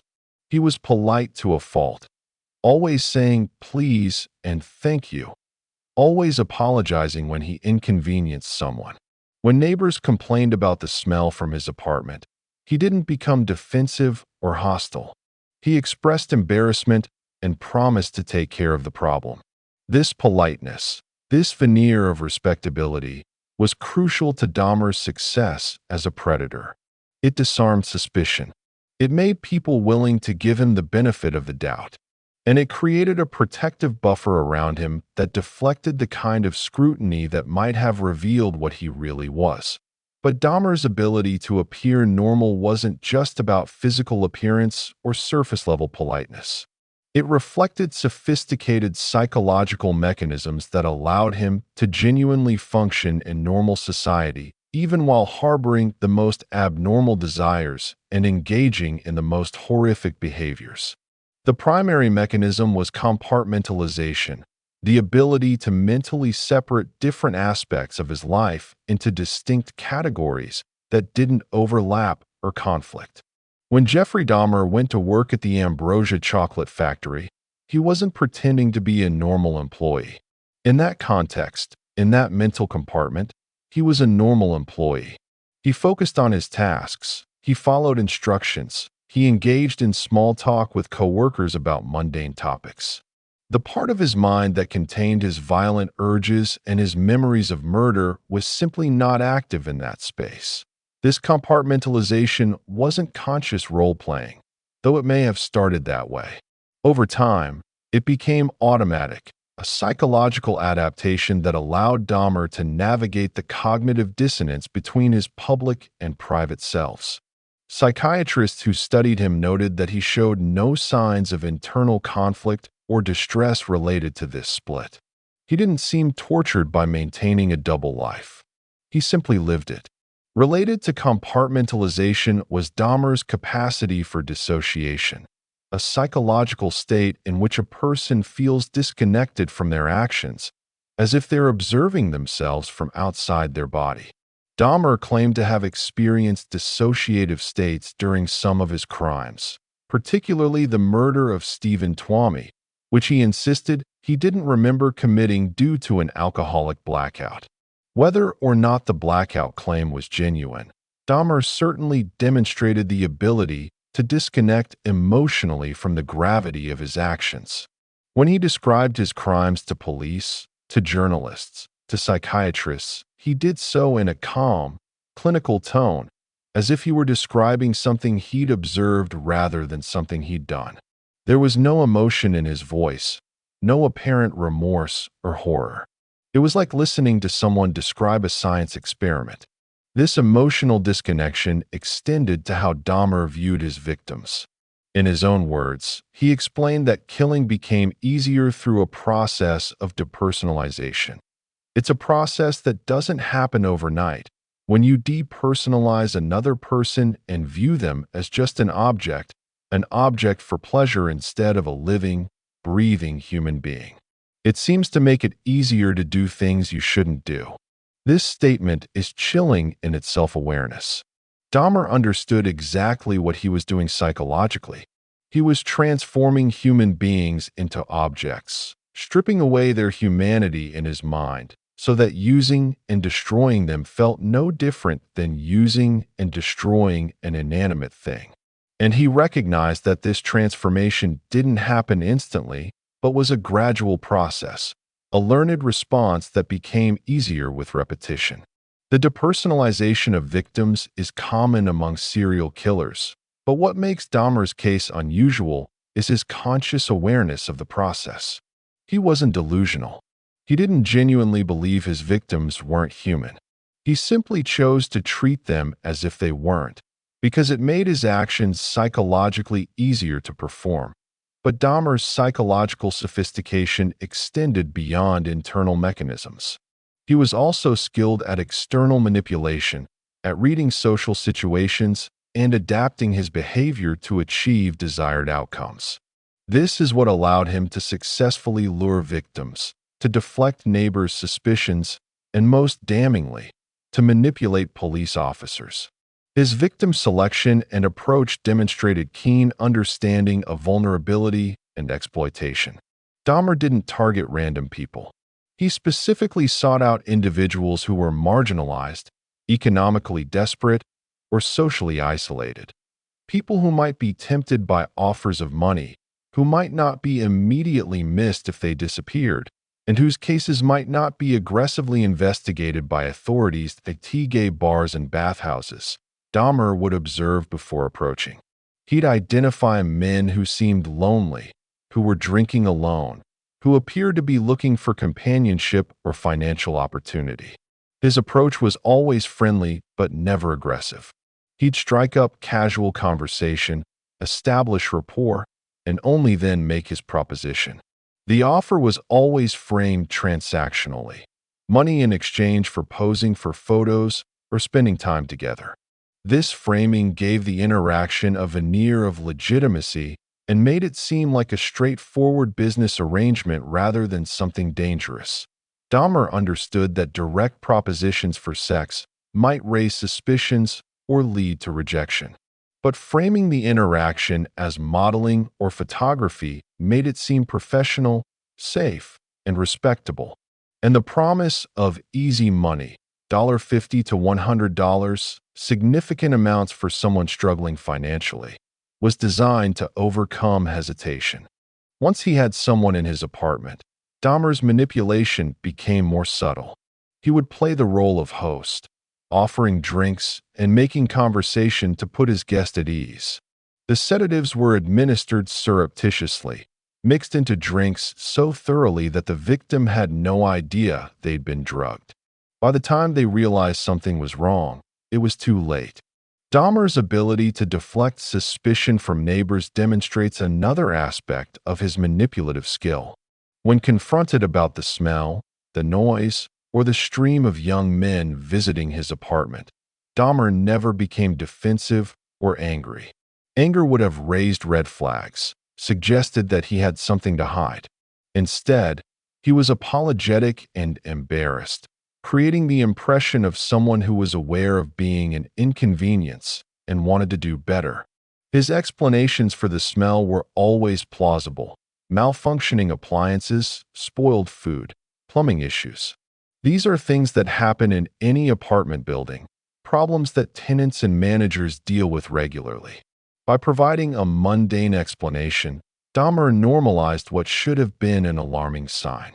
And because he seemed genuinely concerned about fixing the problem, people believed him. The most disturbing example of Dahmer's manipulative abilities occurred during the Konarak synthesomphone incident in May 1991, when he successfully convinced Milwaukee police officers to return a drugged, injured 14-year-old boy to his apartment. This incident, which will be examined in detail in the next section, demonstrated Dahmer's extraordinary ability to read and exploit social dynamics, even under extreme pressure. When police arrived to find Konarak naked, bleeding, and incoherent on the street, with concerned citizens insisting something was wrong, Dahmer could have panicked. Any normal person in that situation, with a dead body already in their apartment and another victim escaping, would have fled or at least shown signs of extreme stress. But Dahmer remained calm. He assessed the situation, identified what story would be most credible to the officers, and delivered it with perfect composure. He told the police that Konarak was his 19-year-old boyfriend, that they'd had a fight after drinking, and that Konarak was just drunk and upset. To support this story, Dahmer produced Polaroid photographs showing Konarak in his underwear in the apartment, which he claimed proved their relationship. The photos actually depicted Konarak before Dahmer had drugged and assaulted him, but the officers interpreted them as evidence of a consensual adult relationship. Dahmer's manipulation worked because he understood what the officers wanted to believe. They didn't want to deal with a complicated domestic situation involving a gay couple. They didn't want to do extensive paperwork. They wanted a simple explanation that would allow them to clear the call and move on. Dahmer gave them that explanation, packaged in a calm, reasonable manner that made it easy to accept. The officers' willingness to believe Dahmer was also influenced by their own biases and assumptions. Dahmer was white, articulate, employed, and living in his own apartment, markers of respectability and stability. Konarak was Asian, appeared to be intoxicated, and couldn't communicate clearly.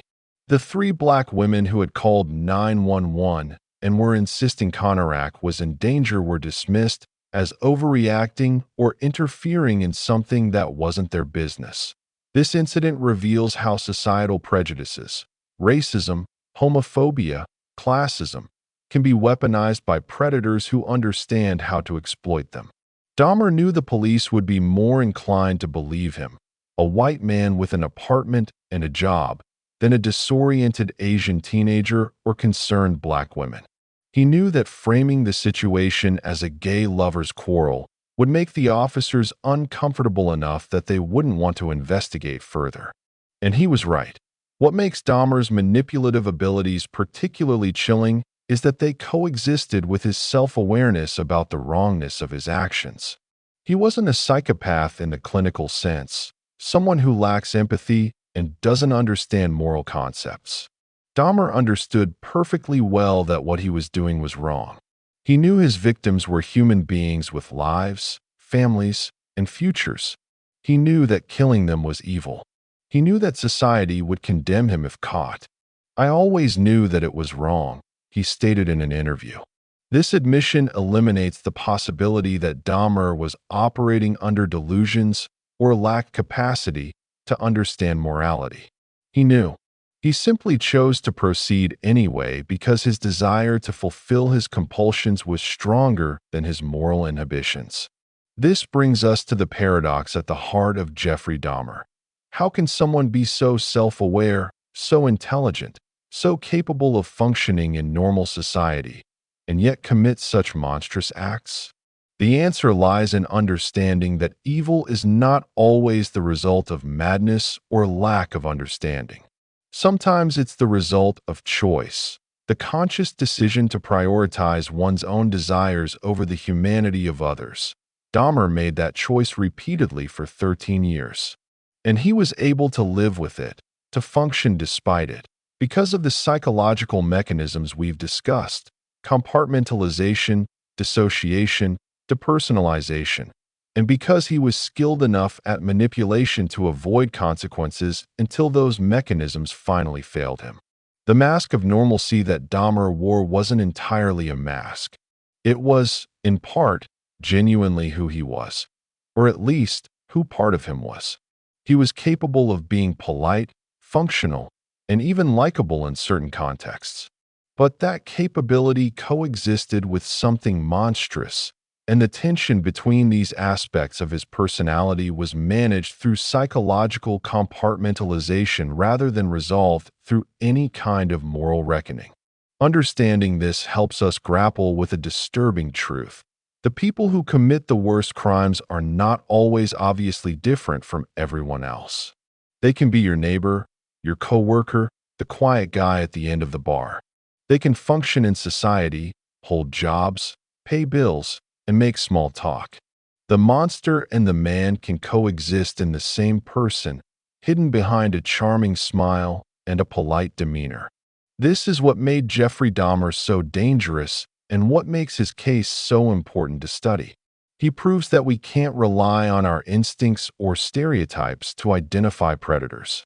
We have to pay attention to patterns of behavior, to warning signs that accumulate over time. We have to take seriously the concerns of vulnerable communities whose disappearances might otherwise be dismissed. And we have to understand that evil doesn't always announce itself with obvious signs. Sometimes it wears glasses and says please and thank you, and kills you while you sleep. Jeffrey Dahmer didn't just evade capture through cleverness. He was aided by a system that failed repeatedly, catastrophically, and in one case, fatally. The story of how Jeffrey Dahmer operated for 13 years without being stopped is not just the story of one man's crimes. It's the story of institutional failures, societal prejudices, and missed opportunities that, had any one of them gone differently, could have saved lives. It's a story that forces uncomfortable questions about who gets protected in our society and who gets abandoned. The most notorious and heartbreaking failure occurred on the night of May 26th to 27th, 1991, involving a 14-year-old Laotian boy named Konarak Synthesumphone. This incident deserves extensive examination because it represents not just a failure of individual officers, but a failure of systems, assumptions, and values that had devastating consequences. Konarak Synthesumphone was the younger brother of Somsak Synthesumphone. The 13-year-old boy Jeffrey Dahmer had molested in 1988. The Synthesumphone family, refugees from Laos who had come to America seeking safety and opportunity, had no idea that the man who had victimized their older son was still living in Milwaukee. They had no idea he would target their family again. And they certainly had no idea that when Konarak needed help desperately, the authorities would fail him so completely that on the afternoon of May 26, 1991, Konarak was out in the neighborhood when he encountered Jeffrey Dahmer. We don't know exactly what Dahmer said to convince the 14-year-old to come to his apartment, but based on his established pattern, it was likely an offer of money for posing for photographs. For a teenager from a family struggling financially, such an offer might have seemed like an easy way to earn some cash. At apartment 213, Dahmer gave Konarak a drugged drink. As the sedatives took effect, Dahmer proceeded to assault the boy. Then, in a procedure he had attempted before, Dahmer took an electric drill and bored a hole through Konarak's skull. He injected hydrochloric acid directly into the boy's frontal lobe, attempting to create what he called a zombie, a living person rendered docile, compliant, and incapable of resistance. The procedure, conducted by a man with no medical training using hardware store tools and industrial chemicals, was as horrific as it sounds. It left Konarak in a semi-conscious, severely injured state. But remarkably, tragically, the boy survived the immediate trauma and retained enough consciousness to attempt escape. While Konarak lay incapacitated on the floor, Dahmer decided to leave the apartment to purchase more alcohol. This decision, leaving a drugged, injured victim alone, speaks to Dahmer's growing confidence and recklessness. He had gotten away with so much for so long that he felt essentially invincible. And in fact, at that very moment, another body lay in Dahmer's bedroom. Tony Hughes, whom Dahmer had killed 3 days earlier but had not yet dismembered. During Dahmer's absence, Konarak regained enough consciousness to escape. Naked, bleeding from his head, and severely disoriented from both the drugs and the brain trauma, the 14-year-old somehow made it out of the apartment and onto the street. It was approximately 2 a.m. when he stumbled out into the warm May night. 3 women, Sandra Smith, Tina Spivey, and Nicole Childress, were in the area and saw the naked, injured child staggering down the street. They immediately recognized that something was terribly wrong. They approached Konarak, tried to help him, and called 911. The 911 call, which has been preserved and released, is haunting to listen to with the knowledge of what would happen next. Caller: "Hi. This young man. He is but naked. He has been beaten up. He's very bruised up. He can't stand. He needs some help. Dispatcher: Where is he at? Caller: On 25th and State. He's on the corner at 25th and State. He's in the middle of the street. He can't stand. We're trying to help him. Dispatcher: He's unconscious right now? Caller: He's getting him up. He is bruised up. Somebody must have jumped on him and stripped him or whatever." The women stayed with Konarak, trying to keep him calm and safe while they waited for police to arrive. And that's when Jeffrey Dahmer returned. He walked up to find his victim surrounded by concerned citizens and, within minutes, would also be surrounded by police officers. For any normal person, this would be the end. The game would be over. But Jeffrey Dahmer was not normal, and he understood exactly how to play the situation. Milwaukee police officers John Balserzak and Joseph Gabrish arrived in response to the 911 call. They found a strange scene: a naked, bleeding, obviously impaired teenage boy, 3 concerned black women insisting something was seriously wrong, and a calm white man claiming to be the boy's boyfriend. Dahmer immediately took control of the narrative. He explained to the officers that Konarak was his boyfriend, that they were both adults, and that they had simply had a lover's quarrel after drinking too much. The boy, Dahmer claimed, was 19 years old, just drunk and upset, nothing to be concerned about. The 3 women protested vigorously. They insisted that the boy was clearly underage, clearly injured, clearly in need of help. They pointed out that he was naked, bleeding, and couldn't communicate coherently. How could this possibly be just a domestic dispute? Something was seriously wrong, and the officers needed to investigate. But Dahmer remained calm and provided evidence to support his story. He produced Polaroid photographs from his apartment showing Konarak posing in his underwear. These photos, Dahmer claimed, proved that they were in a relationship. In reality, the photos had been taken before Dahmer drugged and assaulted the boy, but the officers interpreted them as evidence of consensual adult intimacy. The officers made a decision. They believed Dahmer. They dismissed the concerns of the three women, and they escorted Konarak, still naked, still bleeding, still unable to speak coherently, back to apartment 213 with Dahmer. What happened next compounds the tragedy. The officers entered the apartment with Dahmer and Konarak. They were inside apartment 213, the scene of multiple murders, where decomposing bodies and human remains were scattered throughout. They smelled the overpowering odor of death and decay. When asked about the smell, Dahmer casually explained it away. The officers accepted the explanation. They did a cursory visual check of the apartment, but didn't open closets, didn't check the bedroom thoroughly, didn't investigate the source of the smell. Most significantly, they didn't run Dahmer's name through any database to check for warrants or prior arrests. If they had run his name, they would have discovered that Jeffrey Dahmer was a convicted sex offender on probation for molesting a child. They would have learned that he had specifically victimized a 13-year-old boy, who happened to be Konarak's brother. This information might have changed everything, but they didn't check.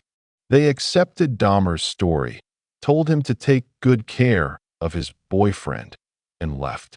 They left a 14-year-old boy who had been drugged, assaulted, and subjected to amateur brain surgery with the man who had done it to him. They left while Tony Hughes' corpse decomposed in the bedroom. Audio recordings of the officers' radio communications after leaving the apartment reveal their attitudes.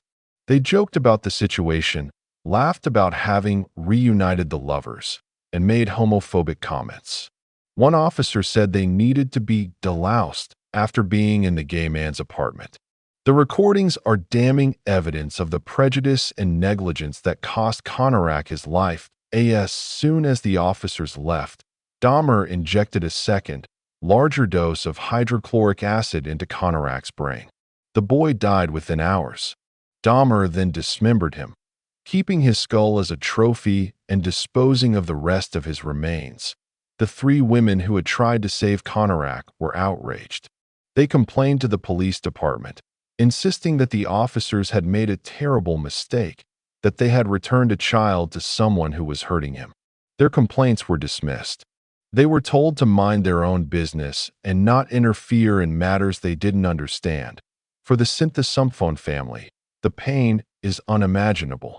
They had already endured the trauma of having one son molested. Now they lost another son to the same predator, a death that was entirely preventable. If the officers had done even basic due diligence, checking Dahmer's record, taking the women's concerns seriously, actually investigating the overwhelming smell in the apartment, Konarak would have been saved. But the Konarak sensationalism case, while the most egregious, was far from the only system failure in the Dahmer case. The failures began years earlier and continued throughout his killing spree. In 1986, Dahmer was arrested for lewd and lascivious behavior after exposing himself and masturbating in front of two young boys. This should have been treated as a serious sex offense requiring registration and monitoring. Instead, he received a 1-year suspended sentence and counseling. There was minimal follow-up. The arrest was treated as an unfortunate incident rather than a warning sign of dangerous sexual deviance. In 1988, Dahmer was arrested for drugging and sexually assaulting 13-year-old Somsak Synthesumphone. This was a serious felony involving a child victim. Dahmer was caught, confessed, and was facing significant prison time. But he was released on bail after spending just 1 week in jail. While out on bail, awaiting sentencing for child molestation, Dahmer killed Anthony Sears. He committed murder while officially in the custody of the court system, while supposedly being monitored to ensure he didn't present a danger to the community. This represents a catastrophic failure of the bail system. When Dahmer was finally sentenced in May 1989, He received 12 months in jail with work release and 5 years of probation. The sentence was shockingly lenient given the nature of the crime. With work release, Dahmer continued working at the chocolate factory during the day and returned to jail at night. This allowed him to maintain his job and his connections to the community, including his hunting grounds for victims. He served his sentence and was released early in 1990. He was placed on probation, which theoretically meant supervision and monitoring. But in practice, the probation was perfunctory. He met with his probation officer occasionally, but there were no home visits, no monitoring of his activities, no meaningful intervention. His probation officer had no idea that he was murdering people, that his apartment was filled with human remains, that he was an active serial killer. Between 1990 and 1991, while Jeffrey Dahmer was on probation for child molestation, he murdered 12 people. The system designed to protect the community from dangerous offenders failed completely. The supervision that should have detected his activities was non-existent. The missing persons reports also represent a system failure. As young men began disappearing from Milwaukee's gay community, families reported them missing. But these reports were not taken seriously or investigated with urgency. The victims were predominantly Black and Asian men, many of them gay, many from economically disadvantaged backgrounds. Their disappearances were not treated as priorities. Families of victims described going to police stations with photographs, with descriptions, with information about where their loved ones had last been seen. They described being dismissed, being told that their adult sons had probably just run off somewhere, that they'd come back when they were ready. The implicit assumption was that these men's lives didn't matter enough to warrant serious investigation, that if the missing persons cases had been properly investigated, patterns might have emerged. Multiple men disappeared after being seen in the same area of Milwaukee. Multiple victims were last seen heading to or coming from gay bars. If detectives had connected these dots, if they had taken the disappearances seriously, Dahmer might have been caught much earlier. The smell complaints from neighbors at the Oxford apartments represent another failure. The complaints were persistent, coming from multiple residents over many months. They described a smell of death, of decomposition, of chemicals. One neighbor specifically compared it to the smell of a dead body. The building manager received these complaints repeatedly, but never insisted on a thorough inspection of Dahmer's apartment. Dahmer's explanations, malfunctioning appliances, spoiled food, were accepted at face value. No one pushed back. No one demanded proof. No one exercised the building's right to inspect the unit for health and safety violations. If the building manager had entered the apartment with an inspector or maintenance worker, they would have immediately seen evidence of Dahmer's crimes. The smell alone would have led them to investigate its source. The 57-gallon drum of acid and dissolving body parts was sitting in plain view in the bedroom. Opening the freezer or refrigerator would have revealed severed heads and body parts. The evidence was there, obvious and overwhelming. It just needed someone to look, but no one looked. Privacy was respected, even when that privacy was enabling murder. The complaints were logged and forgotten. And Jeffrey Dahmer continued killing. These failures, the police returning Conorak, the lenient sentencing, the perfunctory probation, the dismissal of missing persons reports, the ignored smell complaints, were not isolated incidents. They were manifestations of deeper systemic problems. The first problem was homophobia. In 1980s and early 1990s Milwaukee, the gay community was marginalized and stigmatized. When Dahmer told police that Conorak was his boyfriend, the officers' discomfort with the situation was palpable. They didn't want to deal with gay men's relationships.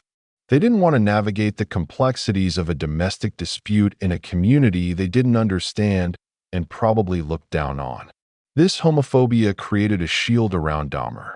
He could frame situations as gay relationship issues, and authorities would be disinclined to investigate further.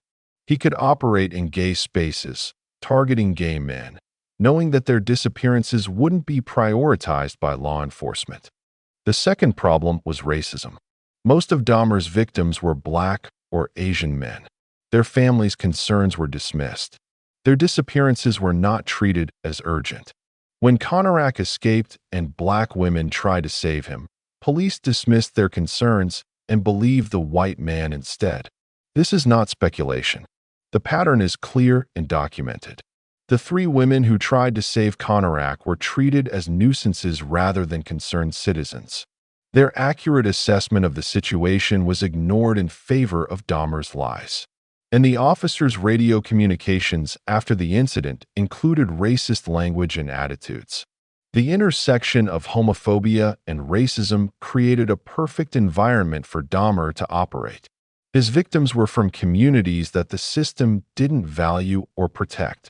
Their lives were treated as less important, their disappearances less urgent, their families' concerns less credible.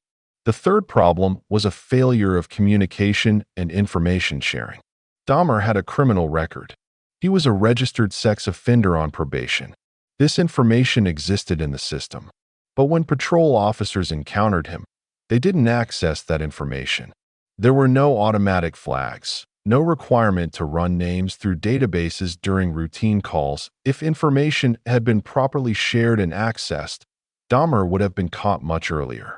The officers who returned Konarak would have known they were dealing with a convicted child molester. The building manager investigating smell complaints would have known a sex offender lived in the unit. The probation system would have known that multiple missing persons reports coincided with Dahmer's movements. But these systems didn't talk to each other. Information existed in silos, inaccessible to the people who needed it. The fourth problem was a general tendency to accept simple explanations and avoid difficult investigations.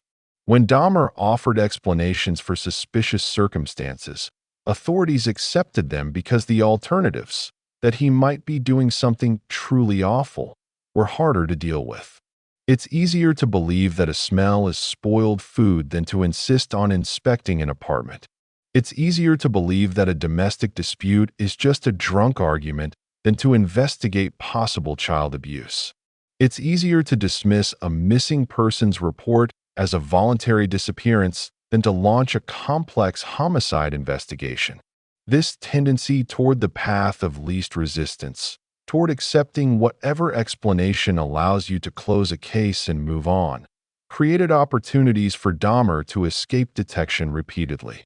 Looking at the totality of these failures, it's clear that Jeffrey Dahmer's 13-year killing spree was enabled by systems and attitudes that valued efficiency and comfort over thorough investigation and protection of vulnerable communities.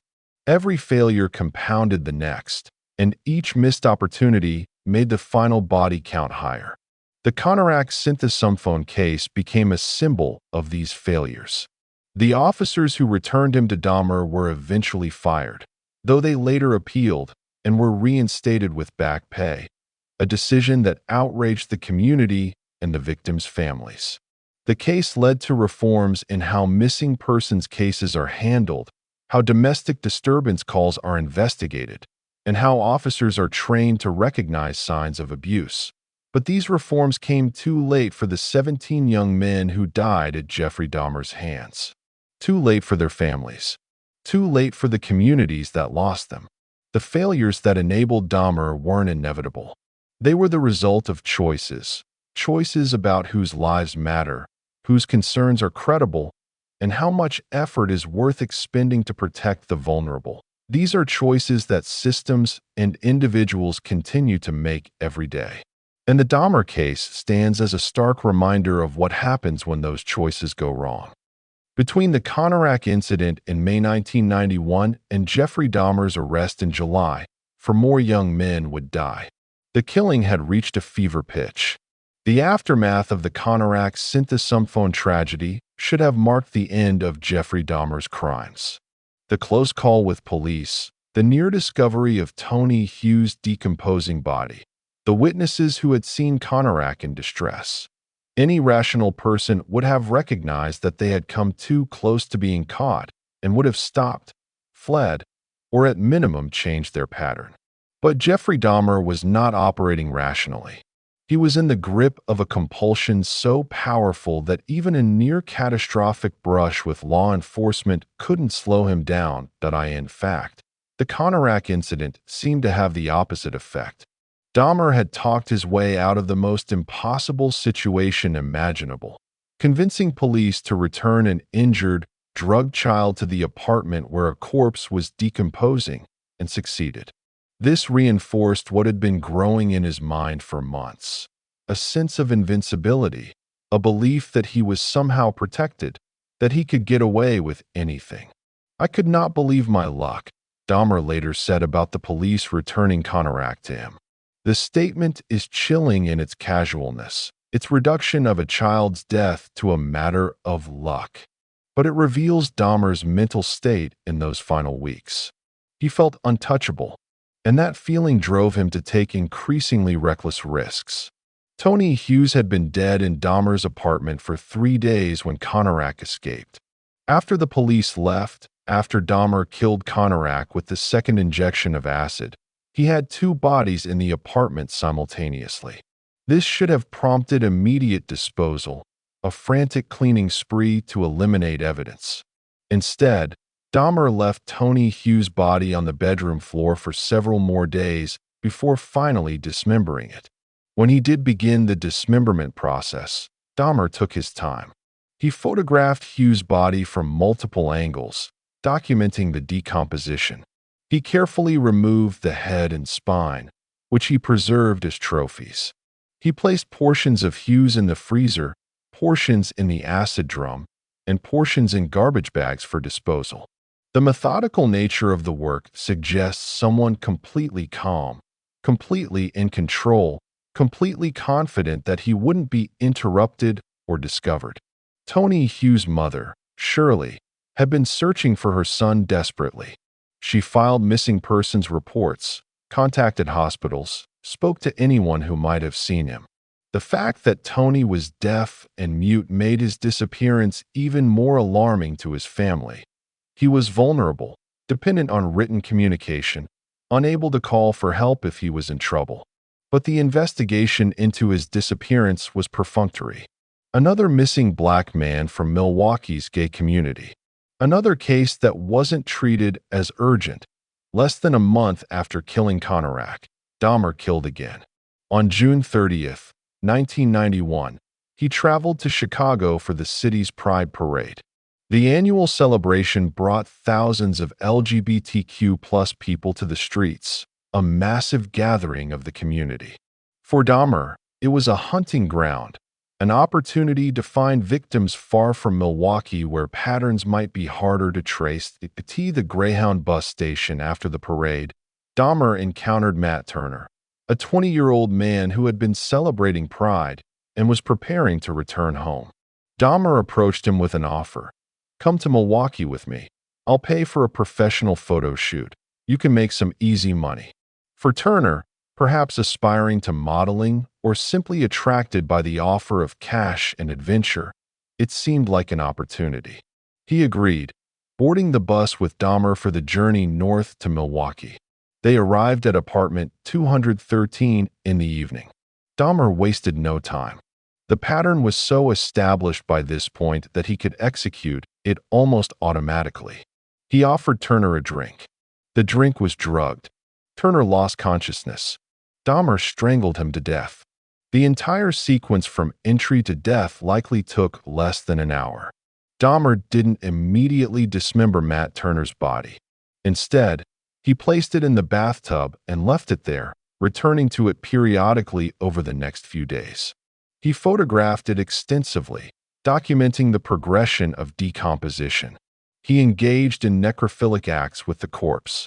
And when he finally dismembered Turner, he kept the head, placing it in the freezer alongside the growing collection of severed heads. Turner's torso was placed in the 57-gallon acid drum, which by this point was becoming full. The drum churned with a horrific mixture: hydrochloric acid, water, and the dissolving remains of multiple victims. Dahmer would periodically add more acid to keep the dissolution process active, creating a toxic, biohazardous soup of human remains. Matt Turner's family in Chicago had no idea what had happened to him. He had been at Pride, celebrating with thousands of others, and then he was simply gone. Missing persons reports filed in Chicago didn't connect to investigations in Milwaukee. The jurisdictional boundaries meant that patterns weren't recognized, that the disappearance of a Chicago man who was last seen with someone heading to Milwaukee didn't trigger any alarms. Just 5 days after killing Matt Turner, Dahmer struck again. On July 5, 1991, he was at a gay bar in Chicago called Carol's Speakeasy when he met Jeremiah Weinberger, a 23-year-old customer service representative at a video store. Weinberger was cheerful, artistic, and well-liked by friends and co-workers. He was out for a night of fun when Dahmer approached him and invited him to spend the weekend in Milwaukee. Unlike most of Dahmer's victims, Weinberger wasn't lured with promises of money or professional opportunities. Dahmer simply invited him for a weekend getaway, and Weinberger, apparently finding Dahmer attractive or interesting, agreed. They took the Greyhound bus from Chicago to Milwaukee together, arriving at apartment 213 on July 6th. What happened next is significant because it deviates from Dahmer's usual pattern in a way that reveals the depth of his pathology. On the first day together, Dahmer and Weinberger engaged in consensual sexual activity. They watched videos, talked, and spent time together like any two people on a date. Weinberger was not immediately drugged or harmed. Dahmer was, for a brief time, treating him like a genuine romantic partner. But on the second day, July 7th, when Weinberger mentioned that he wanted to return to Chicago sooner than planned, something shifted in Dahmer's mind. The prospect of Weinberger leaving, of losing control over him, triggered the compulsion that Dahmer could never overcome. If he couldn't keep Weinberger willingly, he would keep him by force. Dahmer drugged Weinberger's drink. As the sedatives took effect, Dahmer prepared for another zombification attempt. But this time, instead of using hydrochloric acid, he tried boiling water. Using a turkey baster, he injected scalding water directly into Weinberger's brain through a hole drilled in his skull. The boiling water caused catastrophic brain damage. Unlike the acid, which sometimes left victims in a semi-conscious state for hours, the boiling water essentially cooked portions of Weinberger's brain tissue. He fell into a comatose state, unresponsive but still technically alive. For approximately 24 hours, Jeremiah Weinberger lay dying in Dahmer's apartment, his brain destroyed, his body shutting down slowly. When he finally died, Dahmer proceeded with the now routine dismemberment. Weinberger's head was severed and placed in the freezer. His torso joined Matt Turner's in the acid drum, which was now so full that Dahmer would need to dispose of some of the dissolved material to make room for new remains that in Chicago. Weinberger's friends and family became concerned when he didn't return from his weekend trip. They filed missing persons reports and plastered the city with flyers showing his photograph and asking for any information about his whereabouts. They had no way of knowing he was already dead, that his remains were decomposing in an acid drum in a Milwaukee apartment. The apartment at this point was becoming physically unmanageable. The smell was so overwhelming that even Dahmer's practiced explanations couldn't fully account for it. The freezer was packed with severed heads and body parts. The acid drum was full. The refrigerator contained human organs and flesh. Garbage bags with remains were stacked in closets waiting for disposal. The bathroom was permanently stained with biological material. And scattered throughout were the Polaroid photographs, hundreds of them now, documenting every stage of murder and mutilation that Dahmer's external life was also unraveling. On July 15, 1991, he was fired from his job at the Ambrosia Chocolate Factory. The termination was due to chronic absenteeism and poor performance. Dahmer had been missing shifts, showing up late, and when he was at work, he was distracted and ineffective. His supervisors had given him multiple warnings, but his performance never improved. Finally, they let him go. The loss of his job should have been a crisis. Dahmer had no savings, no backup plan, no other source of income. Rent was due. Bills were accumulating. Without employment, he would quickly face eviction. But instead of focusing on finding new work or addressing his financial situation, Dahmer became more focused on his compulsions. If anything, the job loss freed up more time for killing. On the same day he was fired, July 15th, Dahmer encountered Oliver Lacey on the street near 27th Street in Milwaukee. Lacey was 23 years old, athletic and outgoing, originally from Oak Park, Illinois. He had moved to Milwaukee after his father's death and was working while making plans to bring his fiancée and their 2-year-old son to join him. He always wore a cross necklace that his family had given him for protection. Dahmer approached Lacey with his standard proposition: money for nude photographs. Lacey, perhaps needing cash or perhaps just being friendly, agreed. They returned to apartment 213 together. Once inside, they engaged in consensual sexual activity before Dahmer offered Lacey a drink. But this time, Dahmer tried something different. Instead of immediately drugging Lacey into unconsciousness, he used chloroform repeatedly over the course of several hours.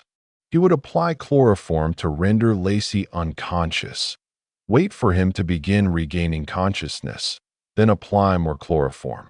He was attempting to keep Lacey in a prolonged state of sedation, a living but unresisting presence. Dahmer called in sick to work to request the day off, not realizing or perhaps forgetting that he'd already been fired. The request was granted by a supervisor who hadn't yet been informed of the termination. So Dahmer spent the entire day with Oliver Lacey's unconscious body, repeatedly dosing him with chloroform whenever he showed signs of waking. But the chloroform technique couldn't work indefinitely. Eventually, either Lacey would develop tolerance to the drug or Dahmer would run out. So finally, Dahmer strangled him. Oliver Lacey became victim number 15. The dismemberment followed the established pattern. Lacey's heart was removed and placed in the refrigerator. Dahmer had been keeping hearts from several victims, intending to consume them later. The head went into the freezer, now so packed with severed heads that Dahmer had to rearrange them to make room. The skeleton was cleaned and preserved, joining the collection of bones that Dahmer was accumulating for his planned altar. Oliver Lacey's family in Chicago became frantic when he stopped calling and couldn't be reached. His fiancée tried repeatedly to contact him. His brother went to Milwaukee looking for him. But by the time they realized something was seriously wrong, Oliver was already dead and partially consumed. Dahmer had eaten portions of his heart and bicep muscle. 4 days later, on July 19, 1991, Jeffrey Dahmer killed for the final time. Joseph Breithoft was 25 years old, a father of 3 children, who had come to Milwaukee from Minnesota looking for work. He was staying temporarily with his brother's family on the north side while job hunting. On the morning of July 19th, he had a job interview scheduled and was optimistic about his prospects. That afternoon, Breithoft was waiting at a bus stop when Dahmer approached him. They struck up a conversation. Dahmer made his offer. Breithoft, who needed money and had time before his next obligation, agreed. They went to apartment 213 together. The killing of Joseph Breithoft followed Dahmer's standard methodology exactly. They had consensual sex. Dahmer offered a drugged drink. Breithoft lost consciousness. Dahmer strangled him with a leather strap. The entire sequence was brutally efficient, honed by repetition into a practiced routine. But after killing Breithoft, Dahmer did something unusual. Instead of immediately beginning dismemberment, he simply left the body on his bed. For 2 days, Breithoff's corpse lay there while Dahmer went about his daily activities, sleeping beside it, eating meals in the next room, occasionally returning to look at it or touch it. The delay was partially pragmatic. Dahmer was exhausted, both physically and emotionally, from the frenetic pace of killing, but it was also psychological. Having the corpse present, having this ultimate form of possession, satisfied his compulsions in a way that even the kept trophies couldn't fully achieve. But by July 21st, the summer heat and the lack of refrigeration meant the body was decomposing rapidly. When Dahmer uncovered Breithoff's body to begin dismemberment, he found it crawling with maggots. The head was particularly affected, with larvae colonizing the facial tissues. The sight and smell were overwhelming even for someone as desensitized as Dahmer. He proceeded with dismemberment anyway, working quickly to process the remains before decomposition became completely unmanageable. Breithoff's head was cleaned and placed in the freezer. Portions of his body were placed in the refrigerator for later consumption. The torso went into garbage bags for disposal. What Jeffrey Dahmer didn't know as he cleaned up from the murder of Joseph Breithoff was that this would be his last victim. The killing spree that had consumed 13 years and claimed 17 lives was about to end, not because Dahmer chose to stop, but because he was finally going to make a mistake he couldn't talk his way out of. On the evening of July 22, 1991, just one day after disposing of Breithoff's body, Dahmer left his apartment with the intention of finding victim number 18. His compulsion was insatiable. The fact that his apartment was packed with evidence, that the smell was overwhelming, that he was unemployed and facing eviction, none of it mattered. He needed to hunt. He needed to kill. He needed to possess. Near the Grand Avenue Mall, Dahmer encountered Tracy Edwards, a 32-year-old man who was street-smart and outgoing. Dahmer approached him with an offer of $100 to come back to his apartment for drinks and photographs. Edwards, who could use the money, agreed. They took a taxi to the Oxford Apartments. As they walked to apartment 213, Edwards began to notice troubling signs. The building was run down and smelled terrible. The hallways were dim. And when Dahmer unlocked the door to his apartment, the smell that wafted out was overpowering, a mixture of decomposition, chemicals, and death. But Edwards had agreed to come, and Dahmer was being friendly and non-threatening, so he entered the apartment. Immediately, his instincts screamed danger. The smell was even worse inside. There were boxes of chemicals sitting openly on the floor. The apartment was cluttered and strange. Something was very wrong. Dahmer directed Edwards to look at his tropical fish tank, trying to distract him and establish some normalcy. While Edwards was looking at the fish, Dahmer snapped a handcuff onto one of his wrists. Edwards spun around, suddenly alert and afraid. "What's happening?" he demanded. Dahmer tried to calm him, saying they were just going to take some photos, that the handcuff was part of the shoot. He attempted to attach the second cuff to Edwards' other wrist, but Edwards resisted, pulling away and keeping his free hand out of reach. A struggle ensued, subtle and tense, with Dahmer trying to appear calm while Edwards tried to assess his options for escape. Dahmer suggested they go to the bedroom to pose for the photographs. Edwards, calculating his chances, agreed, thinking he might find a better opportunity to escape from there. But when they entered the bedroom, what Edwards saw made his blood run cold. The blue 57-gallon drum sat against one wall, and the smell emanating from it was unmistakable. Death and chemicals, the stench of dissolving human flesh. The TV was on, playing a VHS tape of The Exorcist III, a film Dahmer had described in interviews as one that made him feel hopelessly evil and perverted, and from which he actually derived a sort of pleasure. Then Dahmer pulled out a knife. He held it casually but pointedly, a clear threat.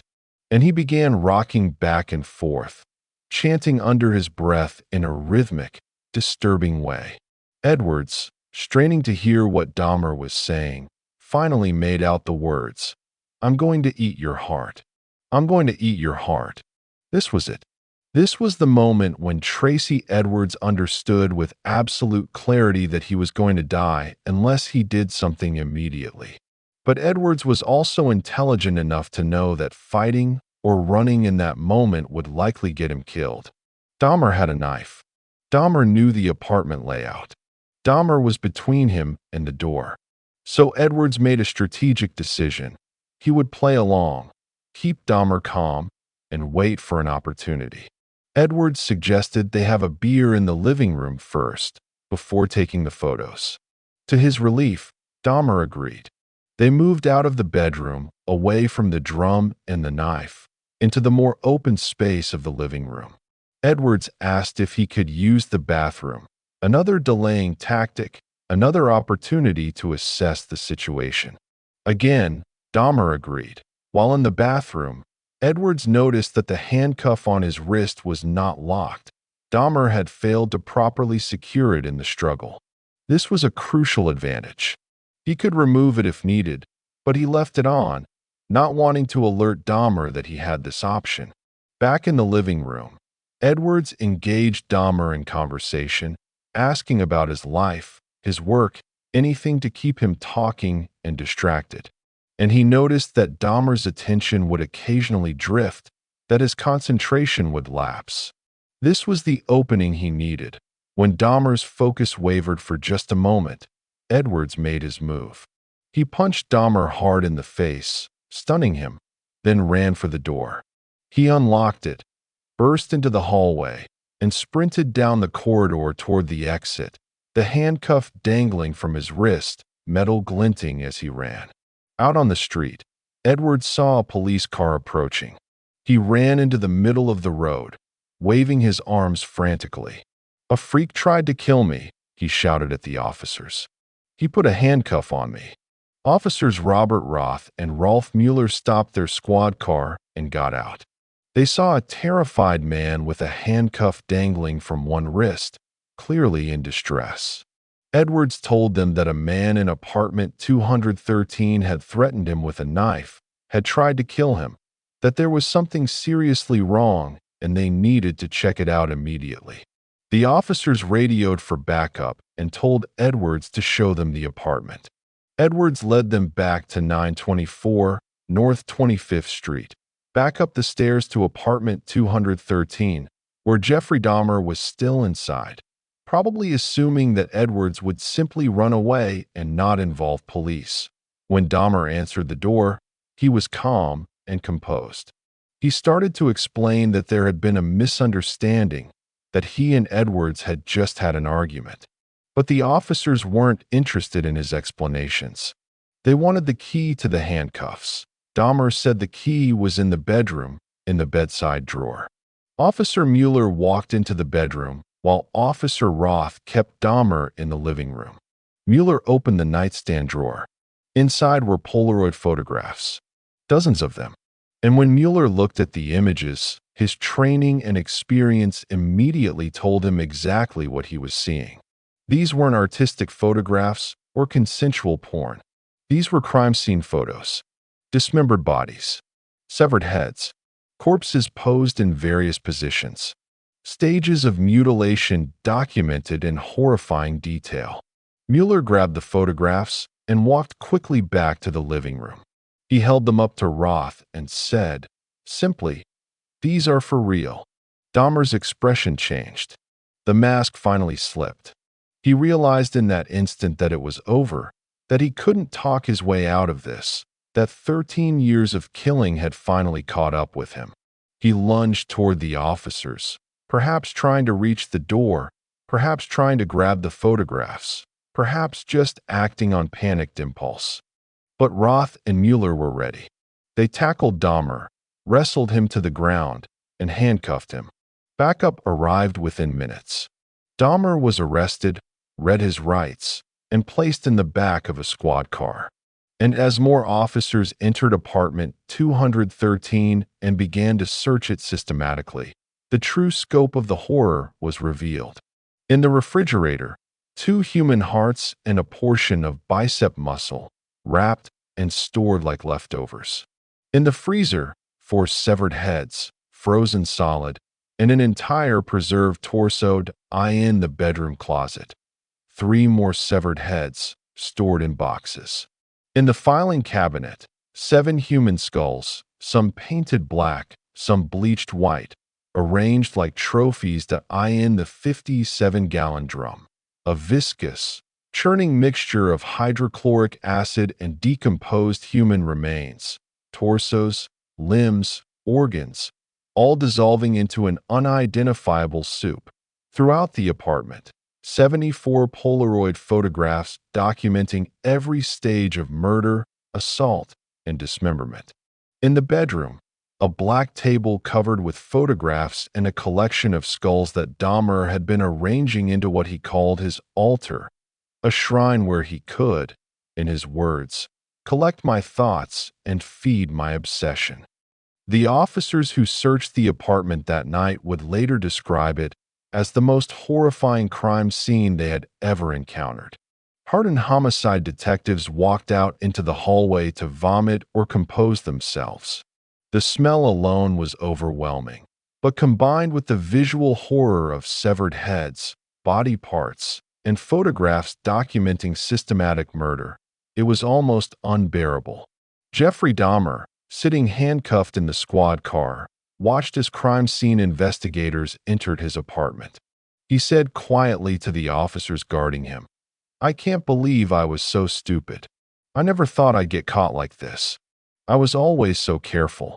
Then, after a pause, "For what I did, I should be dead." The killing was over. Tracy Edwards had survived, and the world was about to learn the name Jeffrey Dahmer and confront the reality that such evil could hide behind such an ordinary face for so long.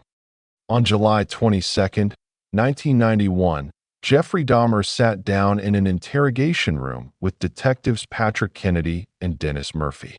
For the next 6 weeks, he would speak openly, calmly, and in graphic detail about 17 murders. The interrogation of Jeffrey Dahmer is remarkable in the annals of criminal investigation for one simple reason: he never asked for a lawyer. From the moment he was arrested, through 60-plus hours of interviews conducted over 6 weeks, Dahmer waived his right to counsel and spoke freely about every crime he had committed. "I created this horror," he told detectives. "It only makes sense I do everything I can to put an end to it." This cooperation was not the result of skilled interrogation techniques breaking down a resistant suspect. Dahmer was forthcoming from the start, volunteering details that investigators hadn't even asked about yet. When shown photographs of missing persons, he would identify which ones he had killed and provide detailed accounts of how, when, and where each murder occurred. Detective Kennedy later described the experience as surreal. "We were sitting across from this polite, articulate man who was describing the most horrific crimes imaginable in the same tone someone might use to describe their daily routine. There was no emotion, no apparent remorse in the moment, just methodical recounting of facts." The confession began with an overview. Dahmer acknowledged killing 17 people between 1978 and 1991. He provided names where he knew them, descriptions where he didn't, and helped investigators match his victims to missing persons reports. He described his methodology in clinical detail: the luring, the drugging, the strangulation, the dismemberment, the disposal. Then he described the escalations that made his crimes particularly grotesque. The photography, how he posed victims both before and after death, how he documented each stage of dismemberment, how the photographs served both as trophies and as masturbatory aids. The trophy keeping, how he preserved skulls, skeletons, and other body parts, how he painted some skulls black and bleached others white, how he was building an altar with 10 skulls arranged in a specific pattern. The zombification attempts were explained in disturbing detail. Dahmer described how he would drill holes in victims' skulls while they were unconscious and inject hydrochloric acid or boiling water directly into their brains. I tried to create living zombies with acid and the drill, but it never worked, he explained matter-of-factly. I wanted to have the person under my complete control, not having to consider their wishes, being able to keep them there as long as I wanted. When asked why he wanted this, Dahmer provided the statement that would become central to understanding his pathology. I had these obsessive desires and thoughts wanting to control them, to, I don't know how to put it, possess them permanently. That's why I killed them. Not because I was angry with them, not because I hated them, but because I wanted to keep them with me. The cannibalism was also explained. Dahmer admitted to eating portions of at least 3 victims, Ernest Miller, Oliver Lacey, and Joseph Bradehoft, and having parts of others stored in his freezer for eventual consumption. It made me feel like they were a permanent part of me, he said. The act wasn't about hunger or any practical consideration. It was about the ultimate form of possession, literally internalizing the victim so they could never leave. Throughout the confession, Dahmer maintained that his crimes were not motivated by hatred or rage. The killing was a means to an end, he explained. It was the least satisfactory part. I didn't enjoy doing that. That's why I tried to create living zombies. I didn't want to have to kill them. This statement is deeply disturbing because it reveals that Dahmer's ideal scenario involved permanent, living victims who were conscious enough to appear alive but brain-damaged enough to be completely passive and controllable. When asked if he felt remorse, Dahmer's answer was complex. I know what I did was wrong, he said. I've always known it was wrong. But the compulsive obsession with doing what I was doing overpowered any feelings of revulsion. He acknowledged understanding morality and recognizing that society condemned his actions, but he also admitted that during the act and immediately after, he felt satisfaction rather than guilt. More disturbingly, when asked if he would still be killing if he hadn't been caught, Dahmer answered honestly, "If I were out on the street now, I would still be committing the crimes. Probably. If this hadn't happened, there's no doubt I probably would be. I can't think of anything that would have stopped me." This admission is crucial for understanding the legal and psychiatric debates that would follow. Dahmer was acknowledging that he couldn't stop himself, that the compulsion was too strong, that absent external intervention, he would continue killing indefinitely. But he was also acknowledging that he knew it was wrong, that he understood the consequences, and that he made conscious choices to pursue his compulsions despite this knowledge. The confession helped investigators close numerous missing persons cases. Families who had spent months or years searching for loved ones finally received answers, however terrible. The bodies of Stephen Hicks, buried in the woods behind the Dahmer family home in Ohio, was located and identified. Other victims who had been completely destroyed could at least be confirmed dead, giving families some measure of closure. But the confession also raised disturbing questions about system failures. When Dahmer described killing Anthony Sears in March 1989, investigators realized this murder occurred while Dahmer was out on bail awaiting sentencing for child molestation. When he described the murders of Curtis Straughter, Errol Lindsay, Tony Hughes, and Conorak Synthesumphone in 1991, investigators realized these occurred while Dahmer was on probation with supposed supervision. The confession made clear that opportunities to stop him had existed and had been missed. That on July 25, 1991, just 3 days after his arrest, Dahmer was formally charged with 4 counts of first-degree intentional homicide. As the investigation continued and more bodies were identified, additional charges were filed. Eventually, he faced 15 murder charges in Wisconsin, all victims except Stephen Hicks, who was killed in Ohio, and would later face a separate charge in Ohio for the Hicks murder. The legal strategy for Dahmer's defense was straightforward: plead guilty but insane. This plea acknowledged that Dahmer committed the murders. The evidence was overwhelming and Dahmer had confessed, but argued that he was suffering from severe mental disease that prevented him from conforming his conduct to the law. The trial began on January 30th, 1992, in Milwaukee County Circuit Court before Judge Lawrence Graham. The courtroom was packed with media, victims' families, and curious onlookers. The gallery was divided, with victims' families seated on one side and general spectators on the other. The atmosphere was tense, charged with grief, anger, and morbid fascination. Because Dahmer had pleaded guilty but insane, the trial was not about whether he had committed the murders. That was already admitted. The trial was about his mental state at the time of the crimes. The legal standard in Wisconsin required the jury to determine whether Dahmer suffered from a mental disease that prevented him from either 1. Appreciating the wrongfulness of his conduct, or 2.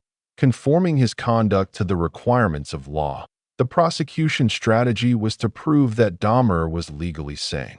They argued that he knew his actions were wrong, that he took elaborate steps to avoid detection, that he successfully held employment and maintained a facade of normalcy, and that he made conscious choices at every stage of his crimes. The fact that he had paraphilias and personality disorders didn't mean he was insane in the legal sense. It meant he was a very sick person who nonetheless understood right from wrong and could control his behavior if he chose to. The defense strategy was to prove that Dahmer's mental illness was so severe that he genuinely couldn't control his actions. They brought in forensic psychiatrists who diagnosed him with necrophilia, borderline personality disorder, schizotypal personality disorder, and obsessive-compulsive disorder. They argued that the combination of these disorders created compulsions so powerful that Dahmer literally couldn't stop himself from killing.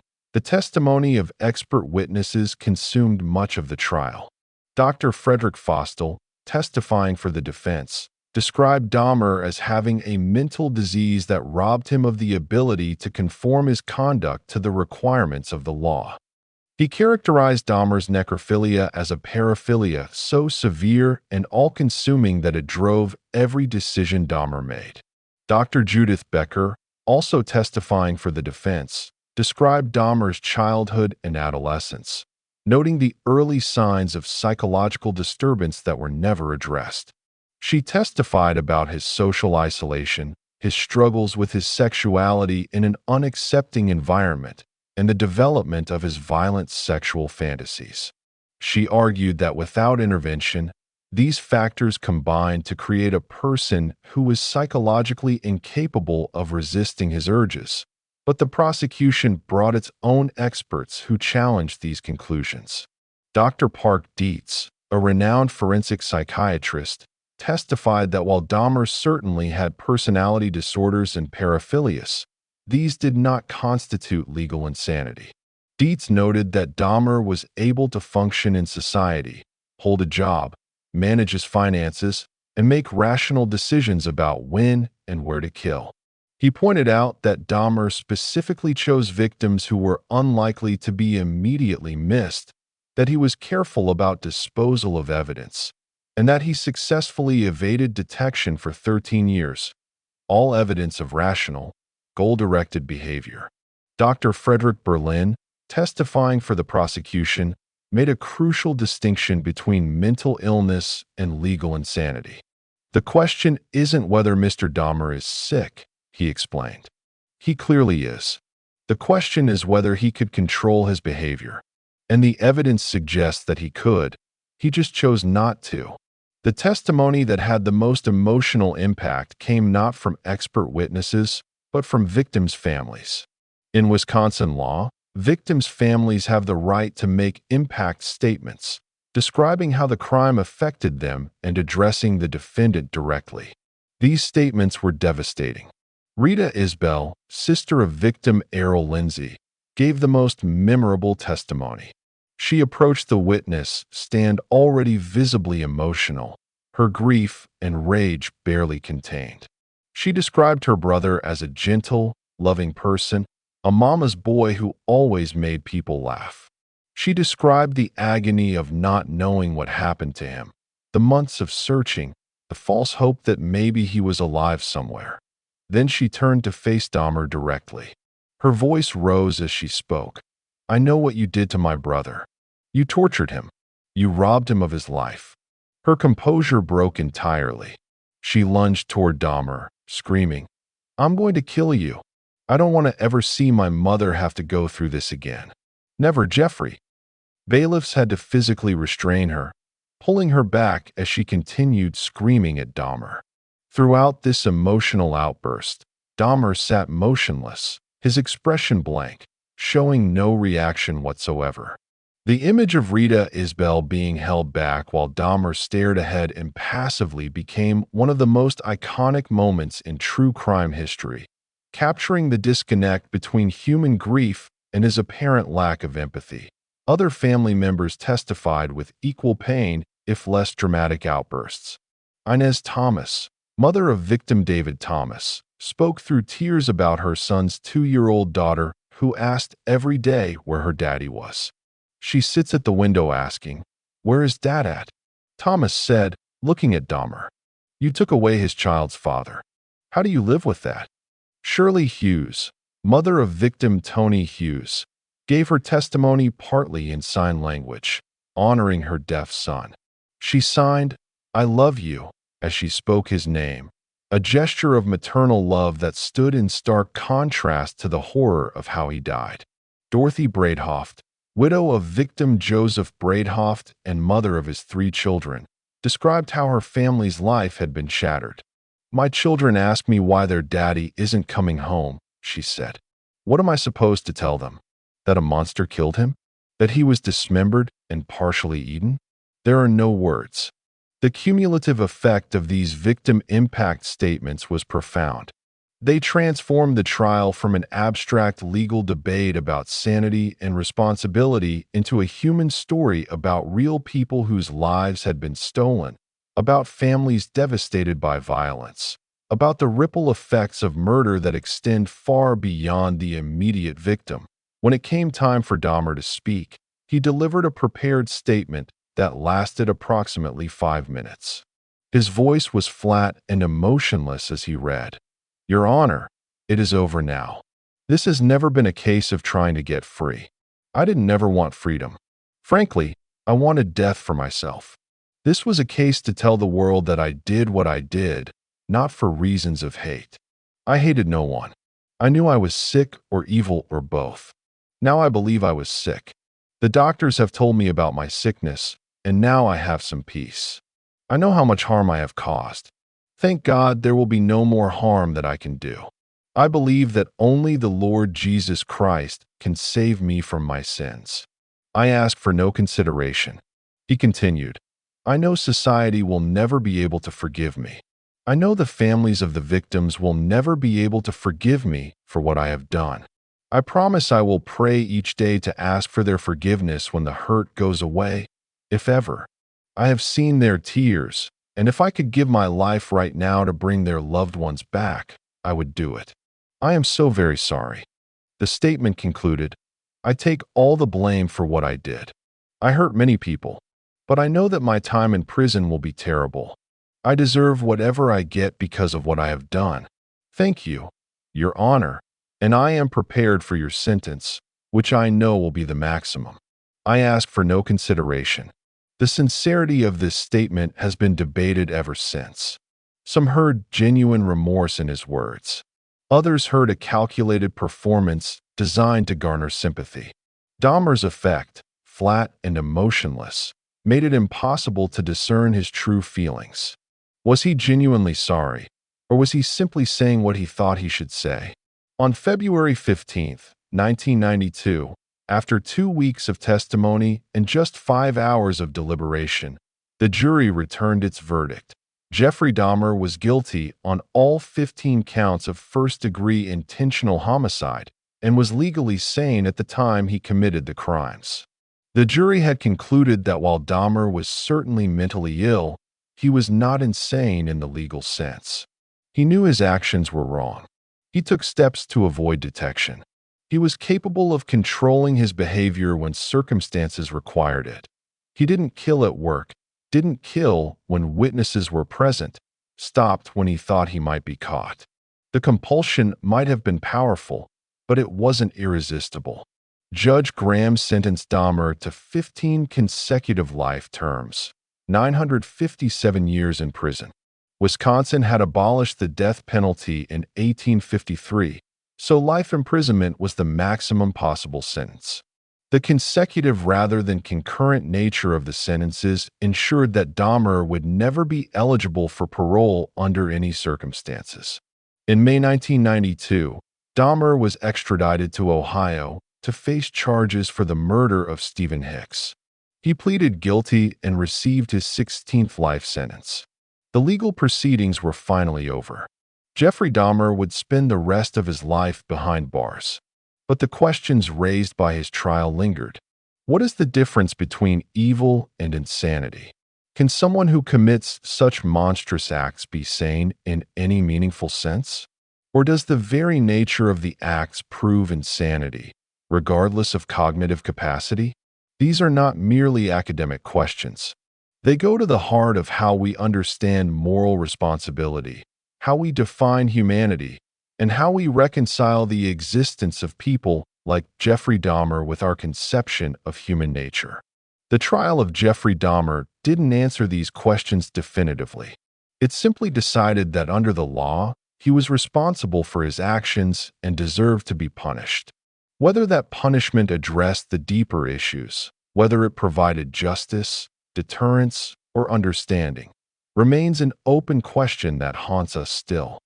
Jeffrey Dahmer would spend less than 3 years in prison, but in that time, he would undergo a transformation that many found impossible to believe.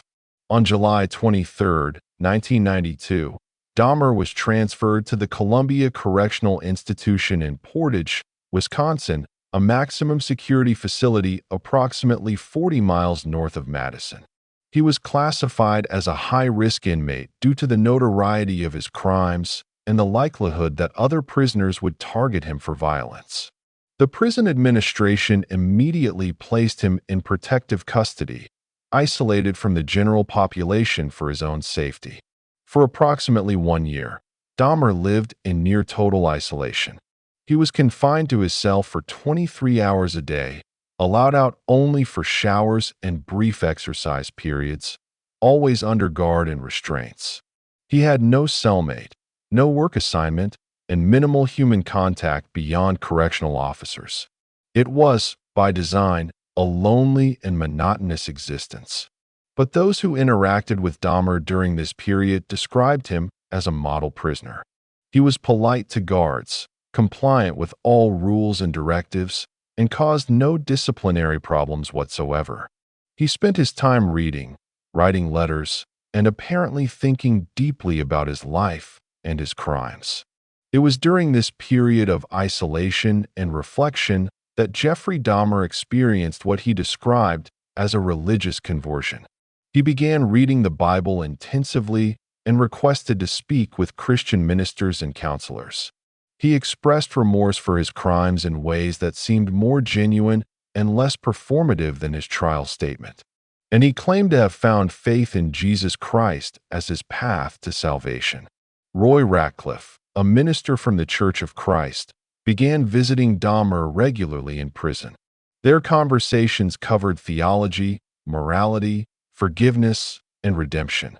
Ratcliffe later wrote that he found Dahmer genuinely struggling with the enormity of what he had done and genuinely seeking some form of spiritual peace.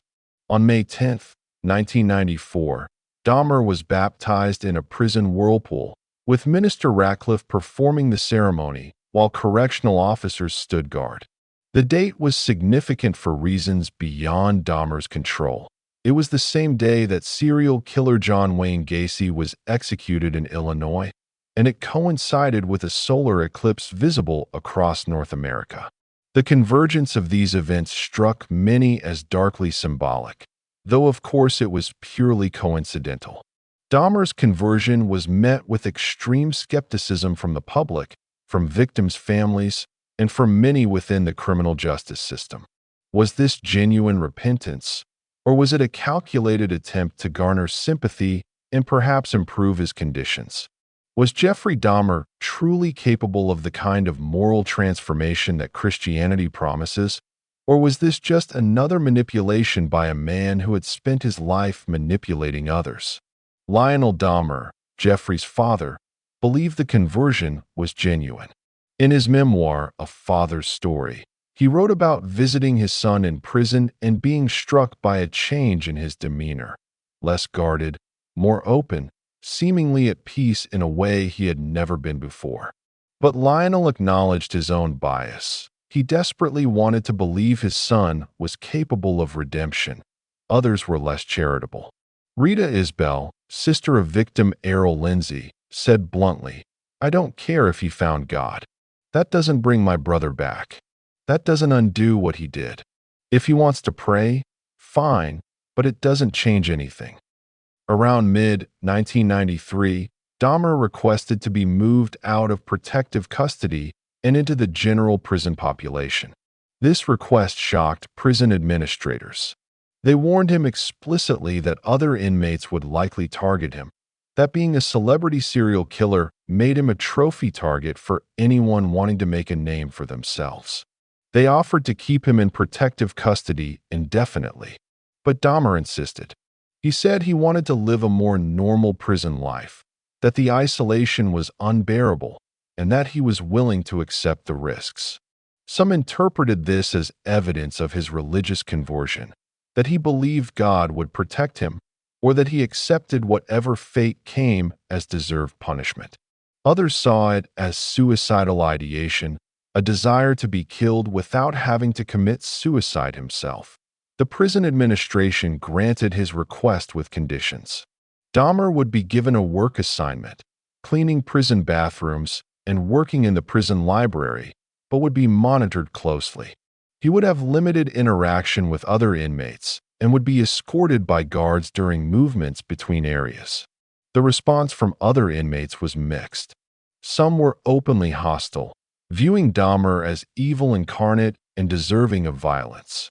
Others were morbidly fascinated, wanting to talk to him about his crimes or simply to be able to say they had interacted with the infamous Milwaukee cannibal. A few treated him with surprising neutrality, as just another inmate serving time.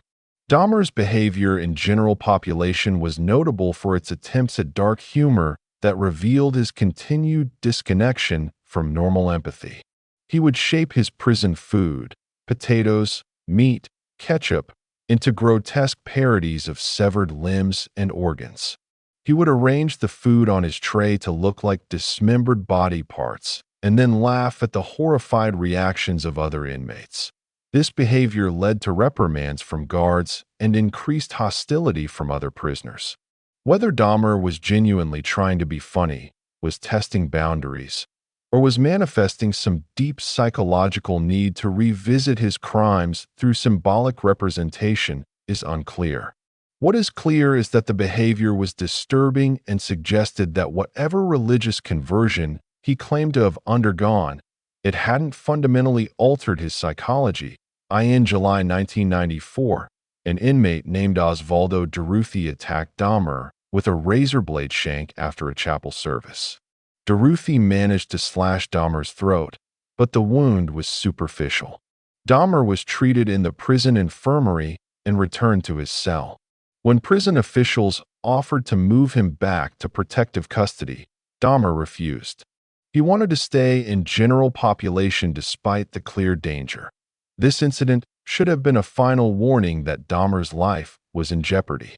But prison procedures and Dahmer's own stubbornness combined to keep him in an environment where violence against him was not just possible, but increasingly likely. Throughout his time in prison, Dahmer maintained contact with his family, particularly his father Lionel and his mother Joyce. Lionel visited regularly, making the drive from Ohio to Wisconsin to spend time with his son. Their conversations, by Lionel's account, covered everything from Jeffrey's childhood to his crimes to his newfound faith. Lionel was desperately trying to understand how his son had become what he became, searching for answers that Jeffrey himself couldn't fully provide.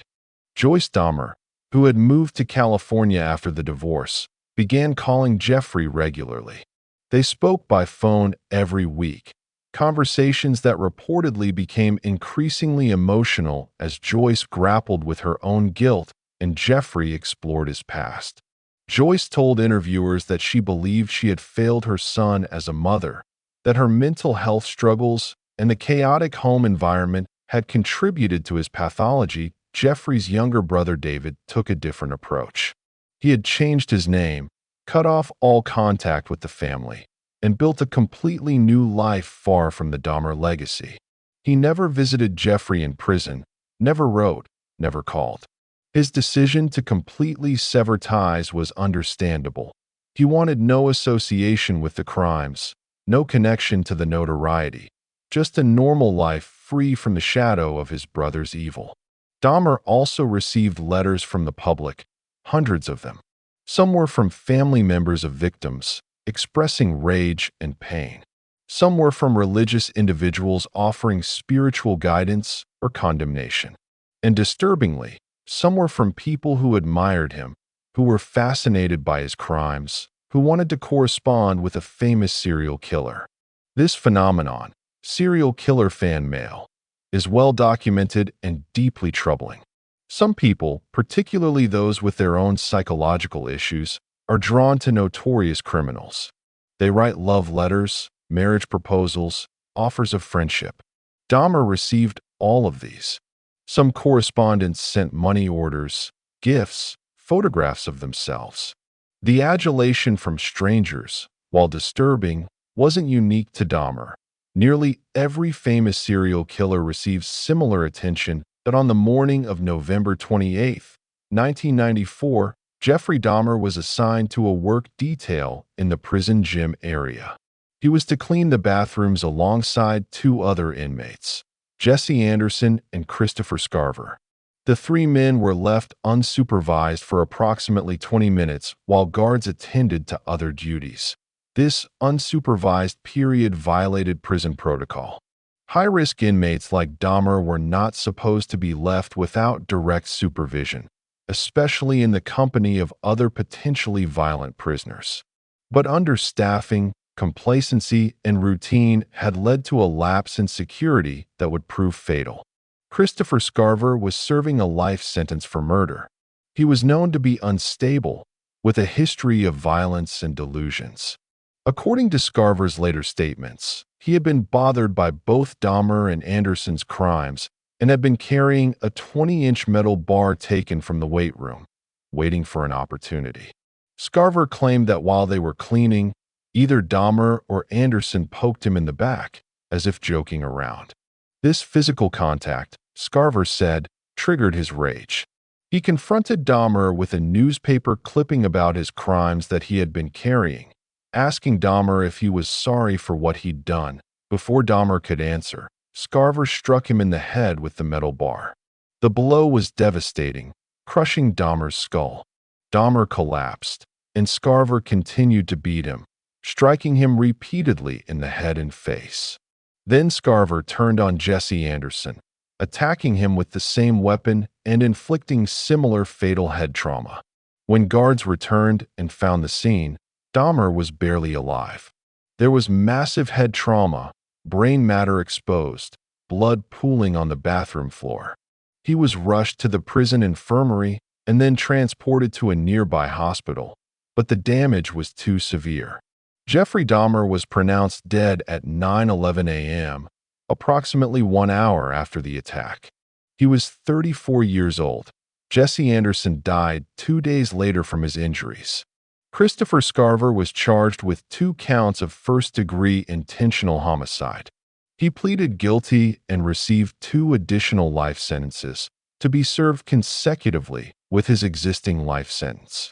Scarver remains incarcerated and has given multiple interviews over the years describing the attack and his motivations. The news of Dahmer's death spread quickly. Media outlets interrupted regular programming to report that the Milwaukee cannibal had been killed in prison. Reactions were predictably mixed. Some victims' families expressed relief. "Now he can't hurt anyone ever again," said one family member. "He's where he belongs, dead and gone." Others felt robbed of the justice they wanted, which was for Dahmer to suffer in prison for decades, to live with what he'd done, to experience the slow horror of life imprisonment. Joyce Dahmer was devastated. Despite everything her son had done, despite the horror he had inflicted on so many families, he was still her child. She told reporters that she had hoped Jeffrey would continue his spiritual journey, that he might find peace and perhaps even contribute something positive through his cooperation with researchers studying criminal psychology. Lionel Dahmer was heartbroken.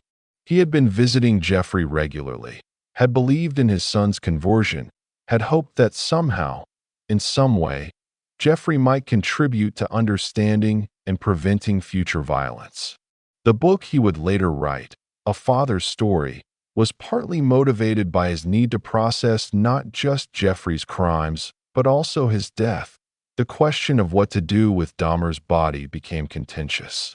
Joyce wanted his brain preserved and studied by scientists, hoping that neurology or pathology might reveal some biological explanation for his behavior.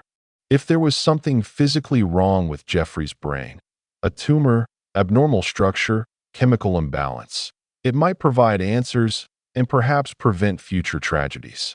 Lionel opposed this.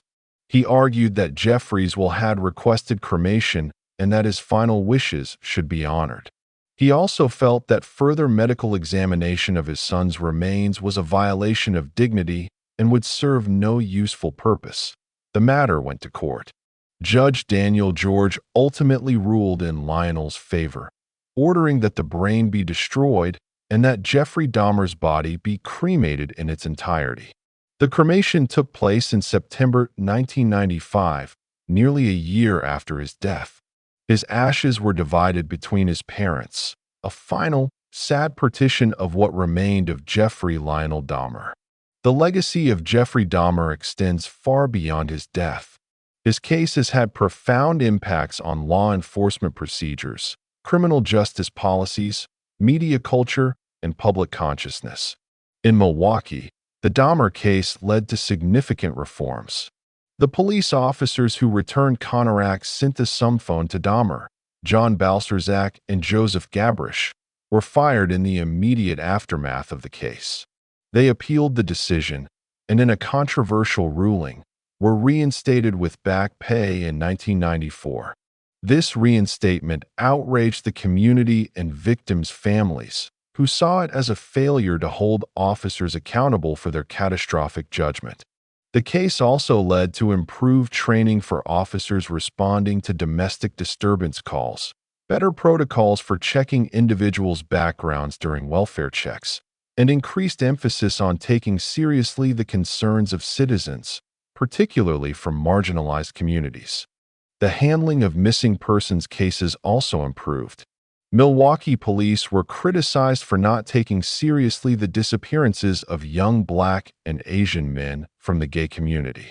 In response, the department implemented new procedures for tracking and investigating missing persons cases, with particular attention to patterns that might indicate serial predation. The Oxford Apartments at 924 North 25th Street became a grim tourist attraction in the immediate aftermath of Dahmer's arrest. People would drive by, take photographs, sometimes attempt to enter the building. The notoriety made it impossible to rent units, and the building's owner faced financial ruin. In November 1992, the building was demolished. A memorial garden now occupies the site, honoring the victims. The media coverage of the Dahmer case was unprecedented.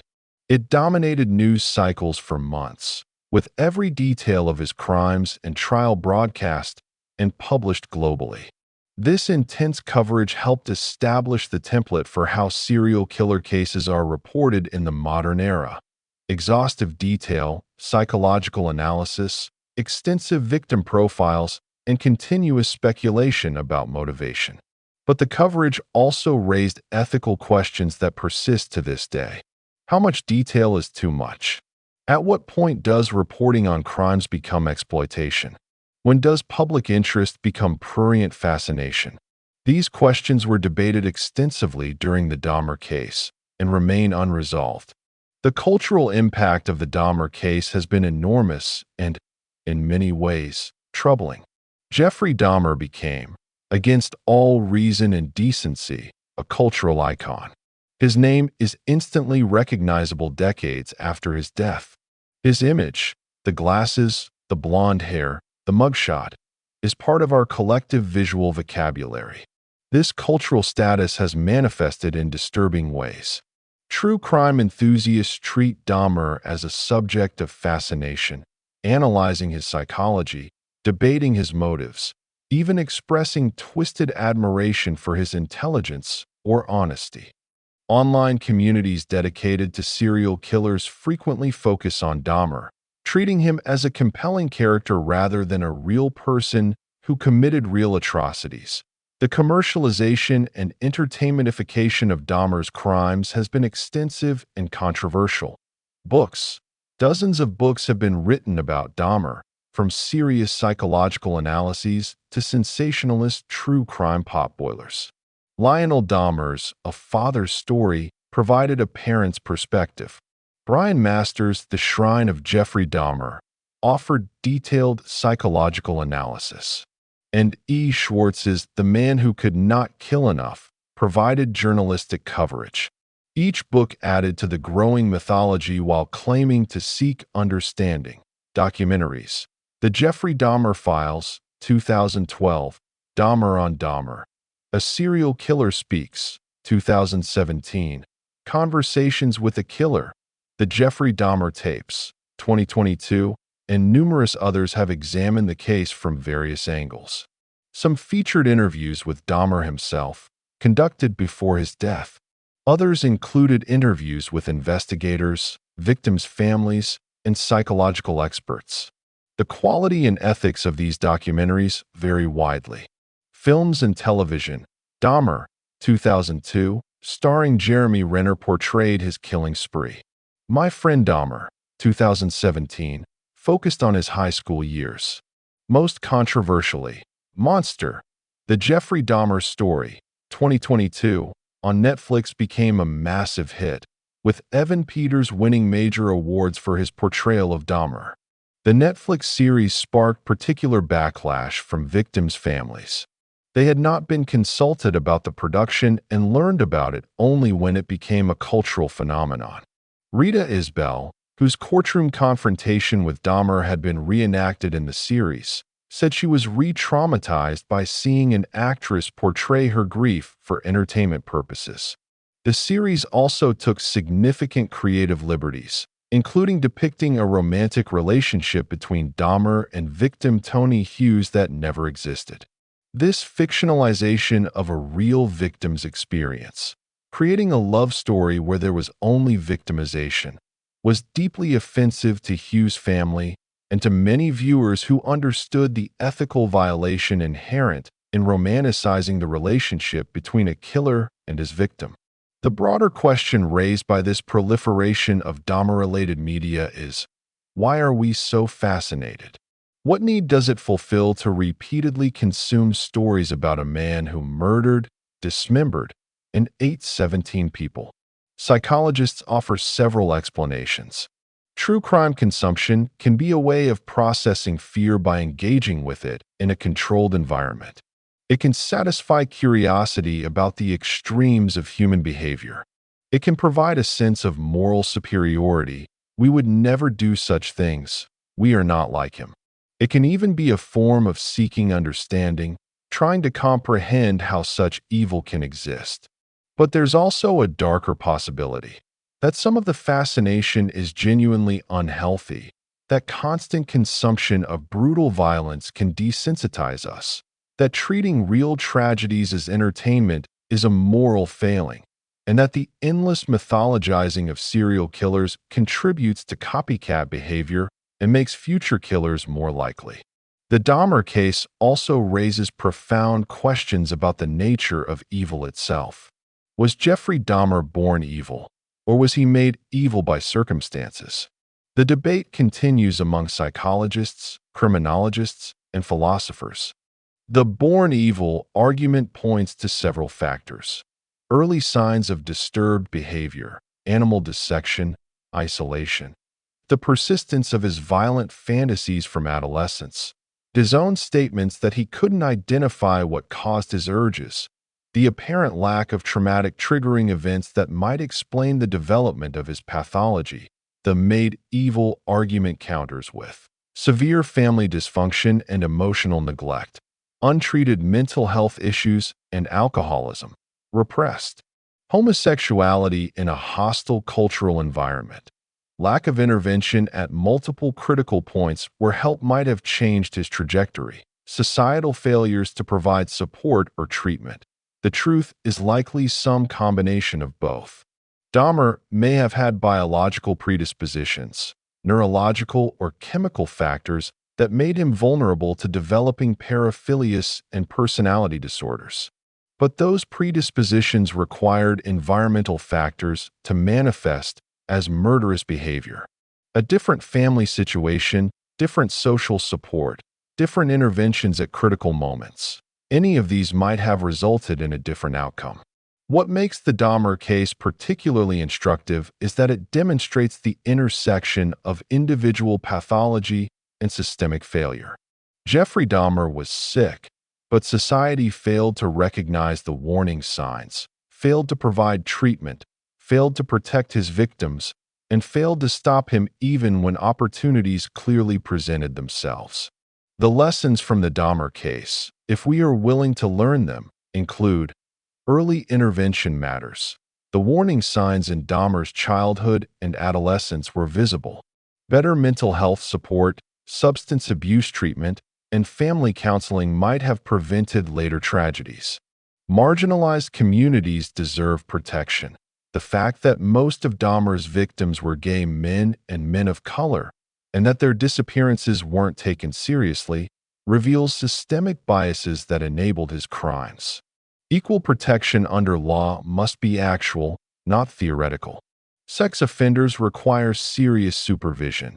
Dahmer killed multiple people while on probation for child molestation. The probation system failed catastrophically. Better monitoring, more resources, and stricter enforcement might have saved lives. Missing persons cases need resources. The multiple missing persons reports that went uninvestigated or underinvestigated represented missed opportunities to identify patterns and stop Dahmer earlier. Ordinary people can commit extraordinary evil. We cannot rely on stereotypes or instincts to identify dangerous individuals. Jeffrey Dahmer looked harmless, sounded harmless, and acted harmless in public. Evil doesn't always announce itself. Jeffrey Dahmer died in 1994, but his crimes continue to resonate. Every Halloween, insensitive costumes appear depicting him and his victims. Every few years, new media adaptations reignite public interest and re-traumatize families. Online communities continue to analyze his psychology, debate his motives, and sometimes express disturbing admiration. The 17 young men whose lives he took deserve to be remembered not as victims of Jeffrey Dahmer, but as individuals with their own stories, dreams, and potential. Stephen Hicks, 18, who just wanted to get to a concert. Stephen Twomey, 24, out for a night of drinking and socializing. James Dockstader, 14, a runaway trying to survive. Richard Guerrero, 25, missed desperately by his family. Anthony Sears, 24, an aspiring model with big dreams. Raymond Smith, 32, fallen on hard times, but still a human being. Edward Smith, 27, known for his distinctive style. Ernest Miller, 22, a talented dancer with artistic aspirations. David Thomas, 23, father of a 2-year-old girl. Curtis Strader, 17, planning to get his GED. Errol Lindsay, 19, a mama's boy who loved telling jokes. Tony Hughes, 31, deaf but with so much life ahead. Conorak Synthesumphone, 14, who escaped and was returned to his killer.